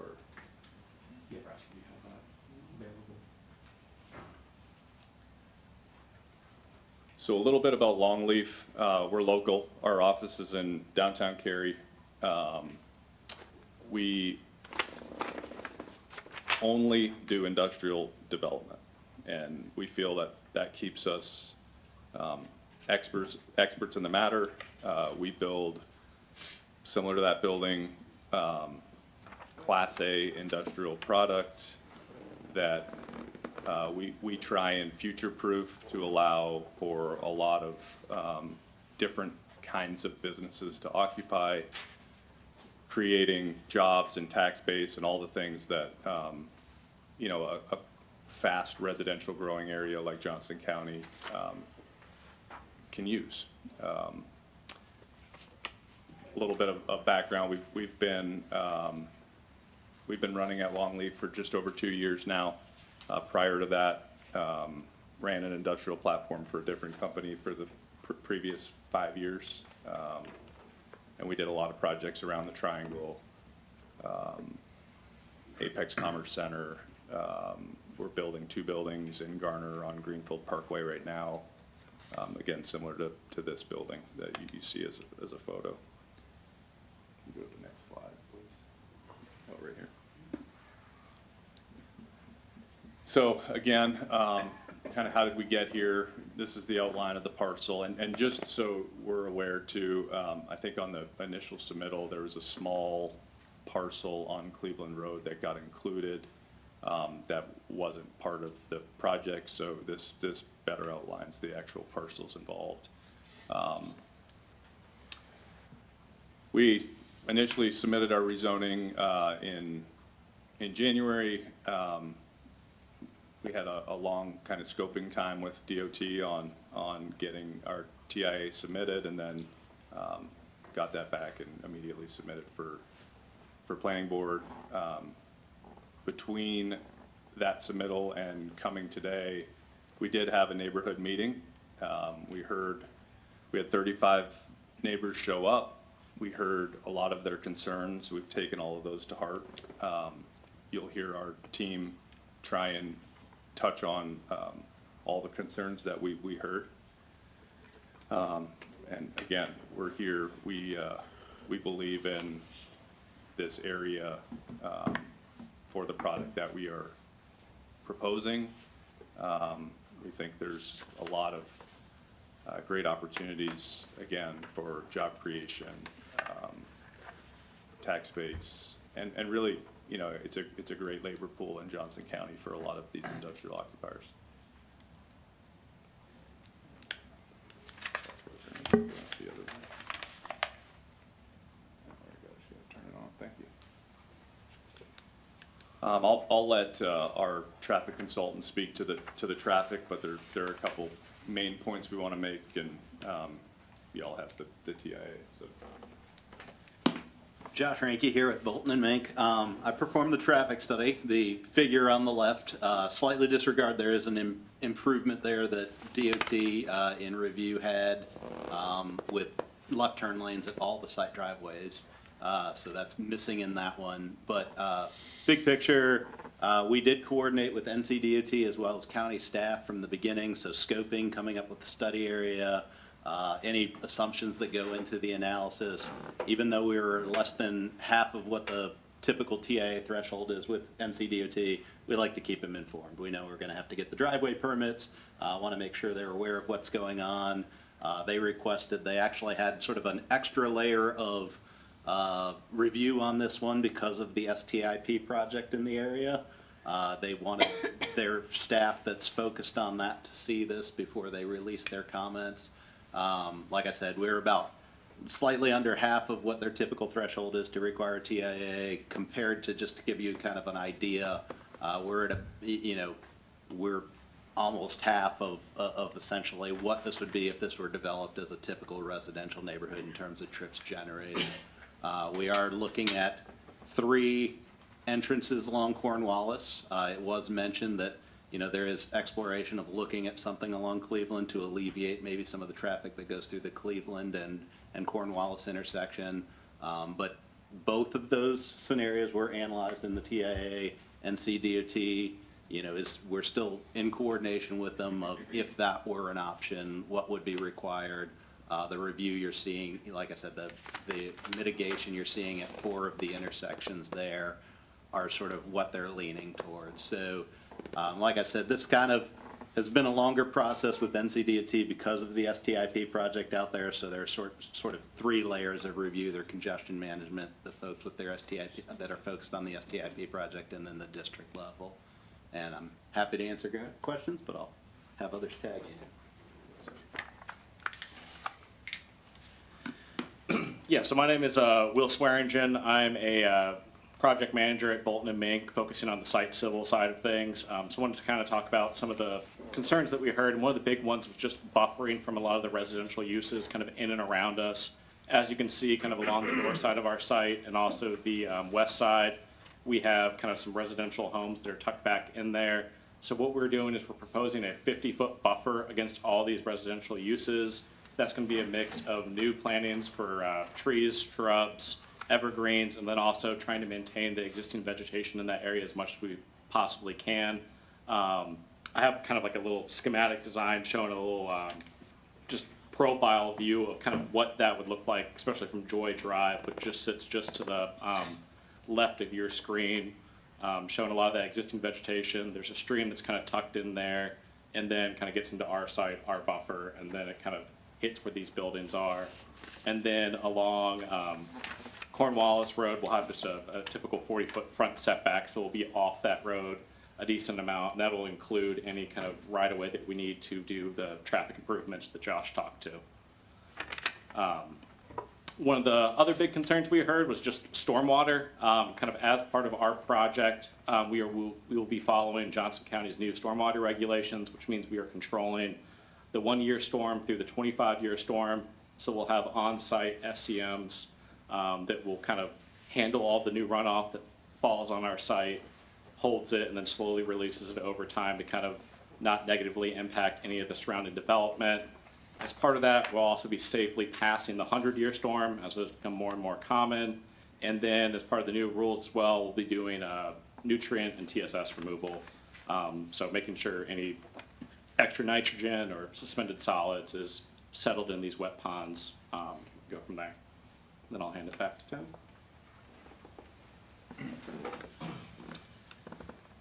So again, at the neighborhood meeting, we heard, you know, the concern from the neighbors, which largely was related to traffic, stormwater, noise. And so just to kind of touch on some of those points and to kind of make I guess a case for, you know, an industrial development versus what could be a medium density residential development in the future. I looked at what a typical medium density residential development was in Johnston County and in the incorporated towns. And they kind of ranged from 4 to 8 units an acre. So you'd be looking at 208 homes on this site, potentially. We would essentially be 60% of the traffic. We would be about 25%, comparatively speaking, on a utility usage. And then a lot of the concerns related around stormwater were actually existing conditions today. Some of the folks on Penny Royal had explained about water coming off the site, coming through culverts, even overtopping the road sometime. And as Will mentioned, with stormwater control measures on site, we feel like that could easily benefit that area as far as controlling that water and kind of directing it in the proper way. And then also, you know, like I said before, we'd have job creation. I looked at the 2 closest schools, which would be Cleveland Middle and Cleveland Elementary. They're both capped out in 26 and 27. So from a strain on resources, we feel, again, industrial may fit Johnston County and this specific area today a little better than future land use. And then finally, our project would be tax-based positive, which is always helpful when, again, Johnston County's growing as fast as they are. So I'll leave it at that, and if y'all have any questions, we're here to answer them. What's the separation between the three entrances on Cornwallis?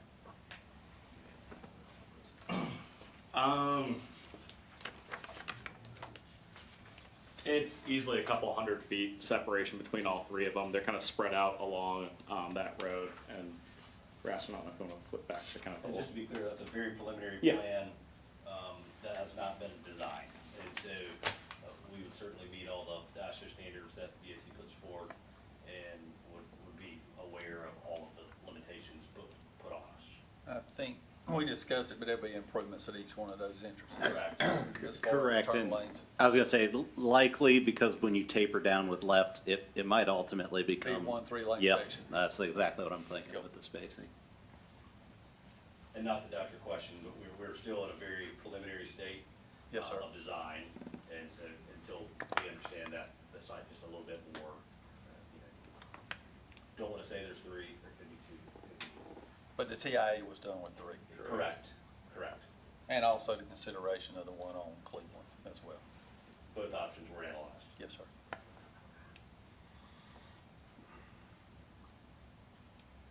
I think you mentioned, and I just wanted to let you explain that as far as, you're talking about it being, I don't know what the word you used, but it was basically generating more tax revenue than you're actually putting a strain on the county. Could you allude to that? Just a quick explanation on that. Well, all we did was we looked at basically what a 4-unit an acre residential neighborhood would be. And then we took the percentages of a typical industrial use as it relates to utilities, traffic, and then obviously school board, and compared them. And so those percentages were what it shook out to be. And we used, ITE manual based on residential, and Will used what we would typically see on the residential side from a utilities perspective. And I think the county's done some studies that absolutely supports what you're saying. Thank you. Yes, sir. Any other questions? Is there any more of this type of, I don't remember us passing anything as you approach from Cleveland out to the new interchange, or out to the I-40 interchange. Is there any more industrial zoning that was done out that way? Not that I know of. I can't think of any either. The only thing we've So this done- is the closest. We talked about it was bid on NC 36 and up in that area. Yeah. We're into I-40, or around I-40. Yeah, so. That was on the other side of 42. Yes. Yeah, so there's the Pierce Road properties, if you recall, which are on the, once again, north side of Veterans Parkway, 42, as we know it. So there's those two. There's an additional that already had zoning in place, so it was permitted use by right on Cleveland Road, once again, on the north side of Veterans Parkway. On the south side of Veterans Parkway, there is, once again, permitted by right due to the underlying zoning, an industrial facility currently under development there. That is, as best my knowledge, that's it. The pictures of the buildings that you were showing, is that a good idea what may end up here, or was that just a pretty picture? I can speak to that. No, sir, that would be very similar to what we built. Okay. And we are almost complete with our one on North Greenfield and Garner. So please Feel free to drive by and see that. Oh, yeah, I know what you're talking about. Any other questions? I'm just concerned that this property is completely surrounded, other than the gas station on the corner of Cleveland and Cornwallis. I'm very familiar with this area. I mean, it's completely surrounded by residential, And a school across the road. and a school diagonally across the street. It's not got the best sight distance on that road right No. there. It's got some 2 bad curves right there.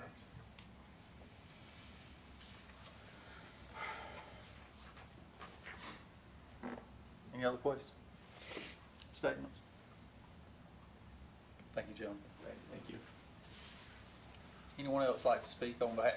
When you come up to speak, please state your name and address, and please, if somebody had said something before, please don't repeat it. Just come with new information each time if you don't mind. So at this time, please, Are you gonna swear people in? No, no, not for this. good question. Hello, my name is Noor Huda Hakim, and I live at 412 Penny Royal Lane.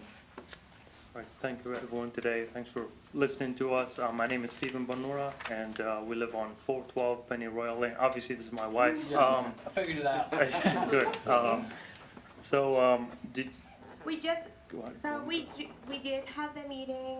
We do have additional concern after we listened to that meeting, and we kind of went back and we did our own research to see what's going on, and we have few concerns, few conditions if the thing goes through. Yeah. do you mind if I go ahead and just Oh, read? Yeah, you can go ahead and read it. Go ahead. Okay, all right. Sorry about that. Thank you. Okay, so I'm just gonna go ahead and read this real quick. I'm gonna sound like a robot. It's way past my bedtime. I'm so sorry. As a property owner of 412 Penny Royal Lane in Garner, North Carolina, located the subject parcels, this massive industrial warehouse distribution center threatens my property value, safety, and quality of life. I request that the planning board recommend denial of this request based on this following critical points: wildlife displacement and pest hazards. Decimating 51 acres of natural habitat will permanently disrupt local wildlife. Stripping this land of its vegetation will destroy existing ecosystems and forcefully drive displaced animals, including snakes, rodents, and other wildlife. And I have chickens in my backyard. I already deal with this stuff. It's bad. Directly out of the woods and into our immediate backyards and houses, creating an immediate safety and pest hazards for our families and pets. The second point is neighborhood security and privacy risks.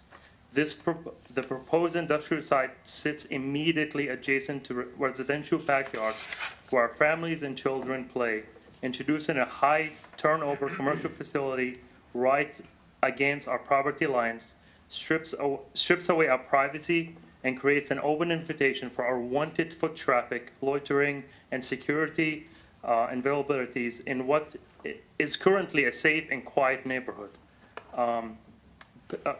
Point 3, I think they talked about it a little bit, the flooding, severe flooding and stormwater runoff risks. Our neighborhood already experiences documented flooding issues during heavy rains. Replacing 51 acres of natural absorbing soil and vegetation with massive concrete slabs, rooftops, and asphalt parking lots will drastically decrease ground absorption. Excuse me. This will generate an immense volume of new stormwater runoff directly threatening nearby residential homes with an unimaginable risk of severe flooding. Point 4 is the traffic. Again, I talked about it a little bit. Traffic and infrastructure safety.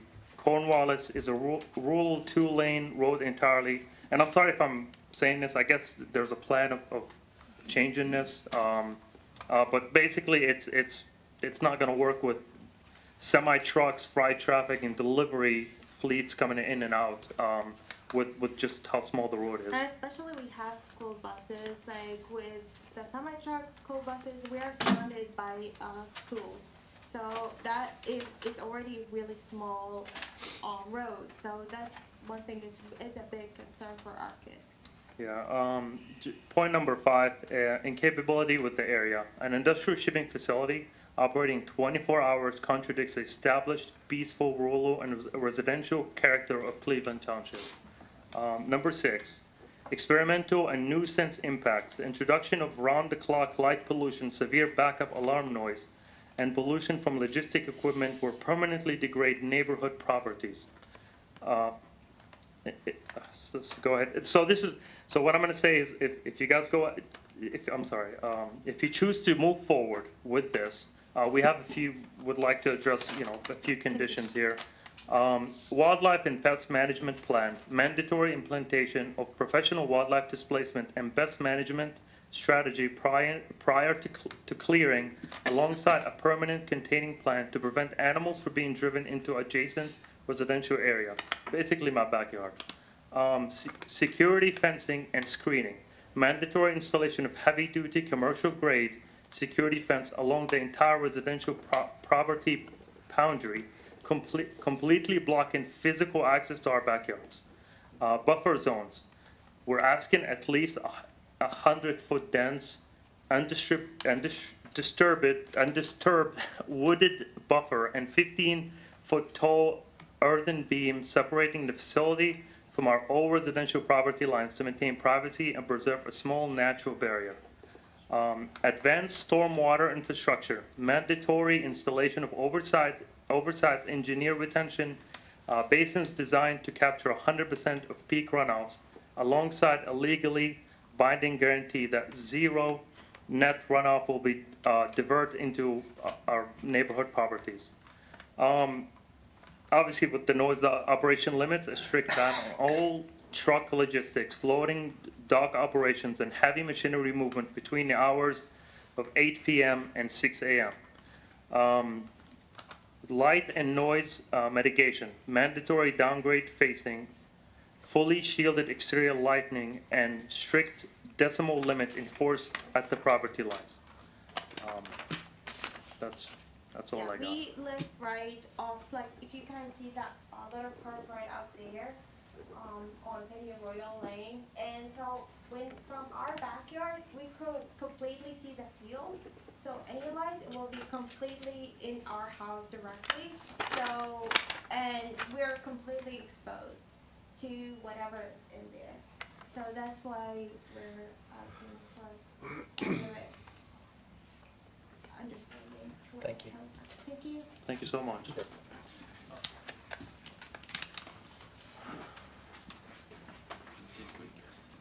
We're three of us coming Yes. up here at one time. Name and addresses, please. My name is Jacqueline Clifford, and I live at 1080 Ennis Road. It's Anger, but I promise you it's McGee's Crossroads. Got it. I do live in Johnston County. I'm Glenn Ford Jr., 298 Westerland Place, Smithfield. Stephanie Ford, 298 Westerman Place in Smithfield. She's a lot younger.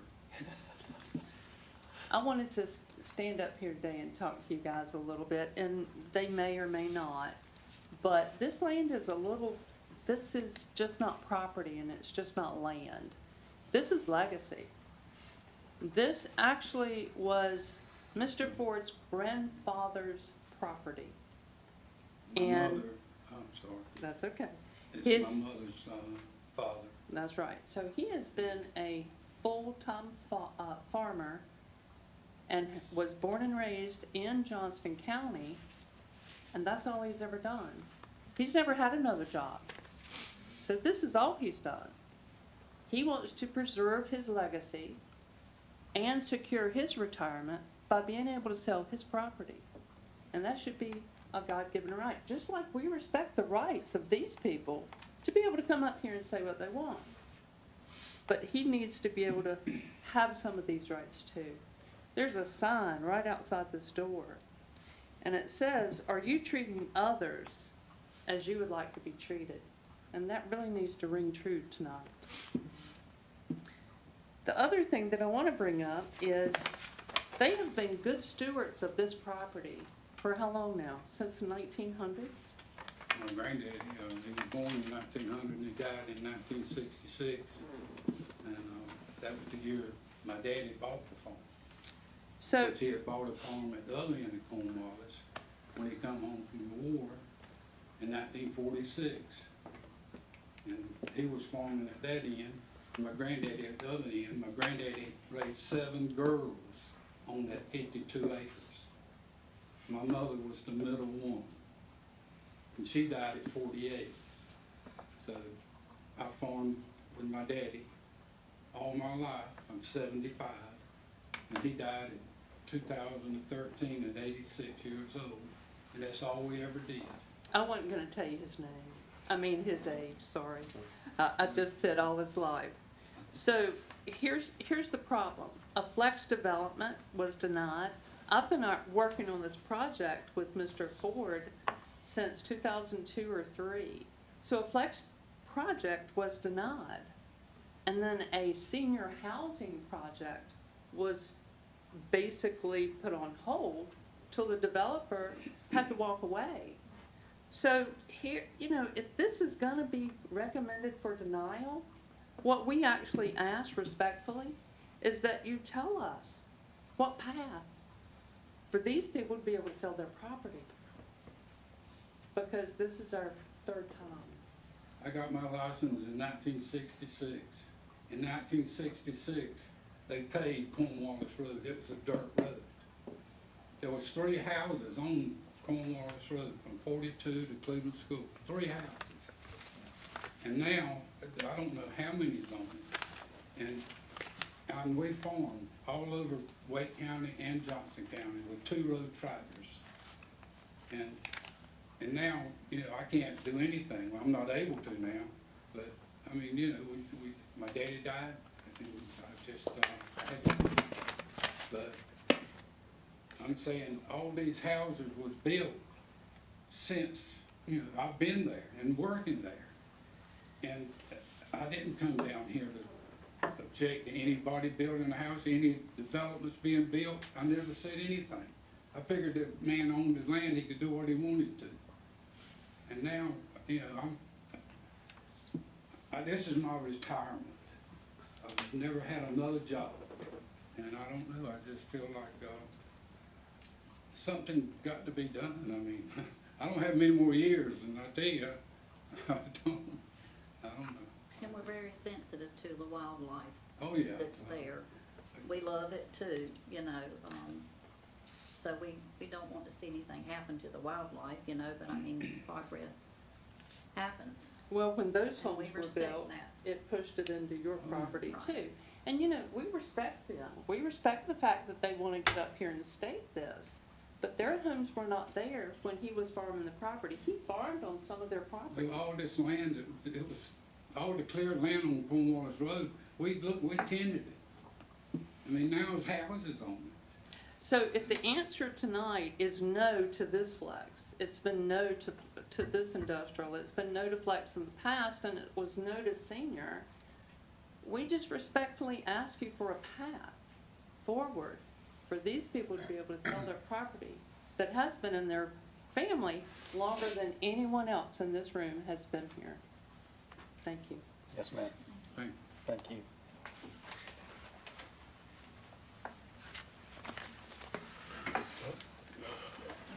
Yes, sir. Steve Golder, 102 Chris Court, Garner. Yeah, so I was hopefully the planning board also deny this. Currently, there are 2 sites that are light industrial buildings in the area, within 3 miles. There are 2 more being built. The total square footage of all 4 of these sites would be over 1 million square feet. And then this new one's going to be another 700,000 square feet total. They build it all out. I don't see that much business in this area needing all that much space. So then I'm thinking it's going to be used for warehouse storage. So that means like anybody can put anything in there that they want, and nobody knows what's going to be. I mean, the developer said there's going to be water for fire extinguishers and stuff like that in there, but there's some chemicals and stuff that water doesn't like and won't put out. And we got 2 schools close by. I've seen this online. I haven't been able to find a real good link for it, but there's something called, I guess, an industrial corridor that Johnston County has laid out. And that is what I've seen in NC 42, NC 36, and Cleveland Road Pierce intersection. Cornwallis Road doesn't show up on that list. And then everybody's already talked about the traffic.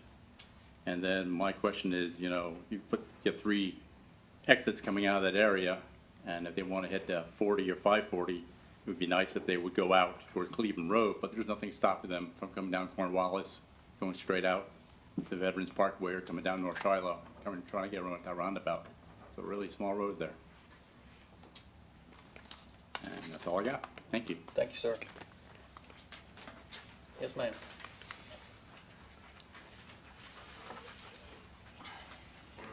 Patricia Godin, 3287 Cornwallis Road. I'm actually, this is my husband, Darren Healy. We are 2 doors down from the planned development and rezoning. I only had a little bit to say. I want to respect everybody that it's getting late, but to kind of capitalize on the gentleman who just spoke, there's approximately 2 million square feet of industrial space that is available in Johnston County according to LoopNet. It's almost 900,000 within a 5-mile radius of our area. There is nothing more painful, and I think all of you can agree, of seeing vacant industrial blight. Vacant spaces, a lot of impervious spaces. We just don't want that. We want to make sure that our plans are responsible plans. And with all due respect to Mr. Ford, we just want to make sure that what is going on in Johnston County and in our neighborhoods is the right thing to do for everybody, all the property rights. That's all I have to say, and I thank all of you for listening. Yes, ma'am. Well, Darren Healy at 3287 Cornwallis Road. So my biggest 2 concerns are storm drainage, and I can see from the map they've addressed that. So I'm very, I'm a plumber by trade, so I'm all about the water. So, so I'm glad to see that they're addressing that. It's a preliminary plan, I understand. So when if the thing gets approved, then the plans are starting to be developed, then we can look at it more closely. But I did look at their submittals for the road improvements on Cornwallis, and I must say that I think they're woefully inadequate. It's just a too high a density road for what's there now. Now I can tell you, we have at least 2 to 3 days a week where traffic is backed up on Cornwallis, and our house is about a quarter of a mile down the street from Cleveland Road. And 2 to 3 days a week, traffic is backed up all the way down Cornwallis Road, past my house. Okay? So the question I have about anything that gets developed there, especially when we're widening, is that new roundabout that was put in by the state 2 or 3 years ago down at Cornwallis and Josephine. That is for passenger vehicles, maybe box trucks at most. And that's not the sense that what I'm getting by this proposal here. We're talking about longer tractor trailer, 53-foot, trucks. And they're not going to make that. They're not going to make that roundabout. They'll drive right over it. Okay? So I don't know what to say about all of that. How do you fix that? You know what I mean? If you were to direct traffic on Cleveland Road and have their entrance go onto Cleveland Road, then they would exit onto Cornwallis and make a right on Cornwallis and loop around. That might work. But I don't see large trucks entering into the property from any of those 3 entrances, no matter how wide or dedicated lanes they make, because they're not going to be able to get past the roundabout. So,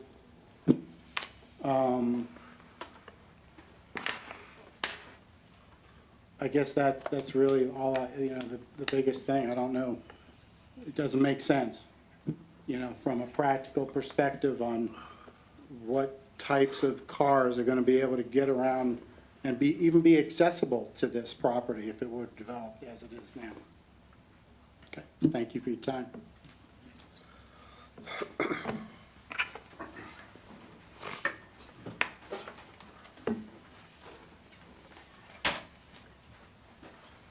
Good evening. Todd Tingler. I live at 64 Kyle Drive, Garner, North Carolina, which is across Cleveland School Road, catty corner from Cleveland Middle School. I'm a licensed architect in North Carolina. I moved down here with my wife in 2005 and have been witness to all of the improvements, good, bad, and ugly, in the Cleveland community area. Everything from the enlargement of 42, the widening, to the new modified X interchange on 40, to all the trials and tribulations with the new Walmart. I'm here to speak in opposition to the change in zoning and in agreement with the denial of staff recommendation. Most of the items that I was going to speak on have already been alluded to here this evening. I did want to touch upon three things. First is the impact on infrastructure, namely roadway improvements required. The projected NCDOT STIP improvements to Cleveland School Road are scheduled for 2030, 2035, and would only be limited to extension past the Cleveland area down to Polenta Elementary School, which is approximately a mile east of the interchange under discussion, Cleveland School Road and Cornwallis. Improvements to Cornwallis would only be limited to the area directly in front of the proposed development. They would not proceed any further. In addition to being an unimproved two-lane residential road, the new traffic circle that was just put in has limited usage for larger vehicular traffic, and the new bridge at the bottom of Cornwallis, proceeding to what was formerly 42, was just completed approximately 8 years ago, and is limited to two-lane traffic. So the additional impact of heavy truck usage for this development would be detrimental to that roadway.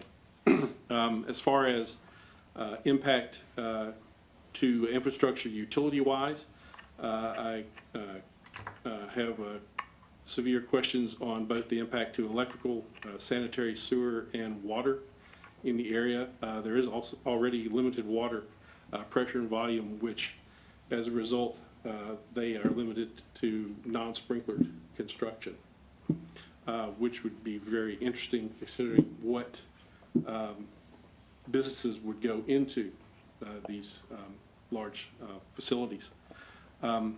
As far as construction within the immediate area, similar to what is proposed, if this were to be approved this evening, the estimated construction would be about 1.5 years for their development. The 4 developments that have similar or identical construction to what's proposed that have been identified here this evening, approximately about 600,000 square feet have been completed. Occupancy is about 20%, and those buildings have been completed for about 2 years. The other 2 that are currently under construction are about 50% complete, representing about 1.5 million square feet. And it's my knowledge there's no direct lease of those spaces, so they're all speculative in their nature. Lastly would be the impact on general infrastructure related to the community. While there is 2 schools within a 1/4 mile of the development, Cleveland Middle and Cleveland Elementary, there's also Little Stepping Stones Daycare Center, which is directly across the street from the new Exxon gas station that was mentioned. And then 1/2 mile west is Northview between Westview Elementary School, and then 1.5 miles east is Polenta Elementary. So you've got 4 schools, three churches, the Kingdom Hall, Jehovah's Witness, which is directly across the street, and then the impact of high-density residential, all within this area. The appropriateness of the development is just inconsistent with what is in the area immediate. Thank you for your time. Yes, sir. Anyone else?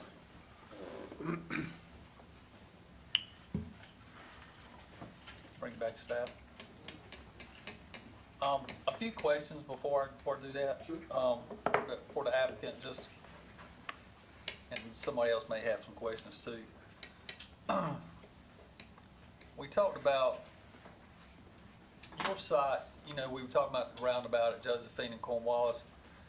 Are your trucks, is the main route they're gonna be going, is going back to 40? Is that the, Yes, sir. is that the I mean, I know that that's not 100%, but I'm just asking, is that what the We majority? would expect that to be almost universally the That case. makes sense. And then there was mention about the non-sprinkler construction. I believe there's a 16-inch line that exists down in Cleveland Road, which will have access to, for utility connection. I am a professional engineer licensed in North Carolina as well, and understand if, you know, there's quite a bit of volume, that exists. Oh, certainly, absolutely. Thank you. I should have introduced myself. I'm a colleague of Tim's at Longleaf.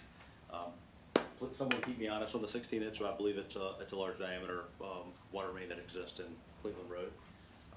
And if we design per state standards, we should have ample volume. And if there's a pressure device that needs to be added inside our buildings, we do that often to make sure we have ample fire protection.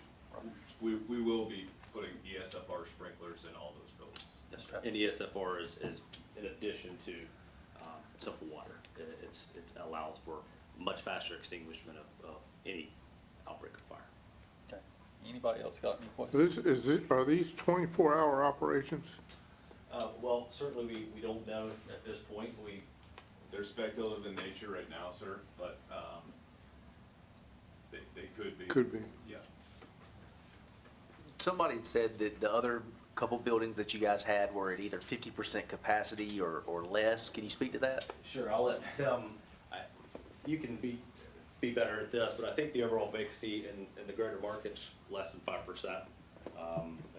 And we'd certainly. Yeah, I mean, similarly to why everybody wants to build houses in Johnston County, because people want to live here, we want to build industrial space because occupiers want to be here. And that's market driven. And so, as an example, on our 2 speculative buildings in Garner, we're at lease on the first building. And we have 3 RFPs on the second building. So that would be. That hasn't begun construction. Yeah, that's at pad ready. And to talk to some of the, I guess, the concerns about time frame, what would be built. I mean, this, you know, if, for example, this was the plan, we wouldn't build all 4 buildings at the same time. And we do feel like even what is on the ground today, there can be building depth differences, which would attract different kinds of users. A manufacturing user may need a wider depth building to run manufacturing lines, where a distribution user may have a narrower building when you look at how many dock doors versus square footage on the inside, if that makes sense. So while it all seems like the same product, in fact, the way it's occupied and the way it's used can be very different.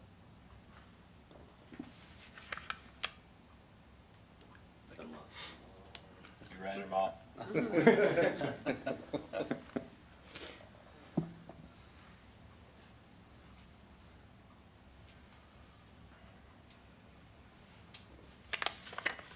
So y'all, you really don't know, I mean, even when you're doing the TIA, what kind of were you running 18-wheelers in and out of here, or? So and Josh can speak to this, our traffic engineer, but as engineers, we like data and we like very predictable data, so. So essentially, TIA is more of an analysis thing, the design, so when you go for driveway permit, all those turn lanes and things, they're gonna have to follow DOT guidelines. So when, we're talking about, the turn lanes, will they get the trucks out of the traffic? Can they make those turning movements? All that design. But you're running a truck volume in and out of here, or is it all Yeah. just passenger? No, you have trucks, so, Right. yeah, you have. What's the percentage you were running in and out of here? Well, so we look at peak hours, so it's not crazy high because trucks aren't saying we must be there when employees go in there too. So they're more, there are defaults that DOT will use that'll be your typical. Right. So the trucks are more throughout the day. I mean, that's typical with most of these industrial, and I imagine this isn't unique where they say, let's send them all in at the same time. All the, employees are getting in there for their shift because they might need to help unload that. So nothing like a crazy high percentage. If you're thinking like, did we look at 50%? No, because that's Yeah. not what's realistically going to happen. It'll be mainly the people arriving, the staff, things like that. That's what drives up those numbers a lot. But ITE has different, here's your truck percentages. Right. And that's what we're required All to right, use. thanks. You got it. Thank you, guys. Bring back staff. And just a reminder, we are a recommendation to the Board of Commissioners. Unfortunately, that means that no matter what we say tonight, if you want to be heard, you'll have to attend a commissioners meeting, which will be In September,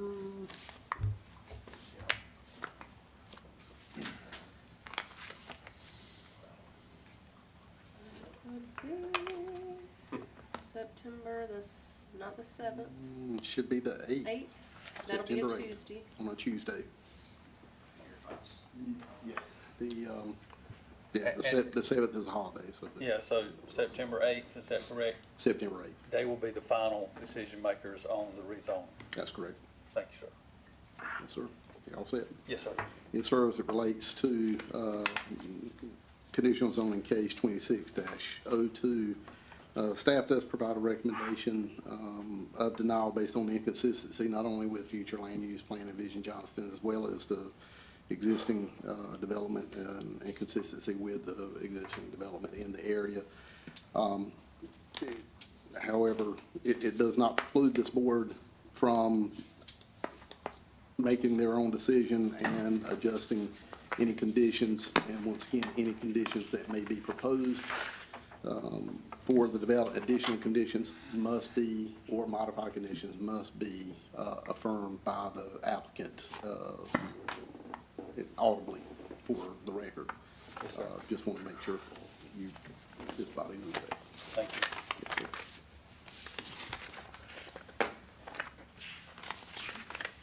With that said, I'll entertain a motion. I make a motion to uphold the staff's recommendation of denial. Second. Motion made by Ms. Holmes, seconded by Mr. Crenshaw to uphold the staff recommendation of denial. All those in favor say aye. Aye. All those against, no. So we are recommendation of denial. Thank you, everyone, for being here. Don't forget, September 8th. Watch your glasses. We got some, yeah, written decisions.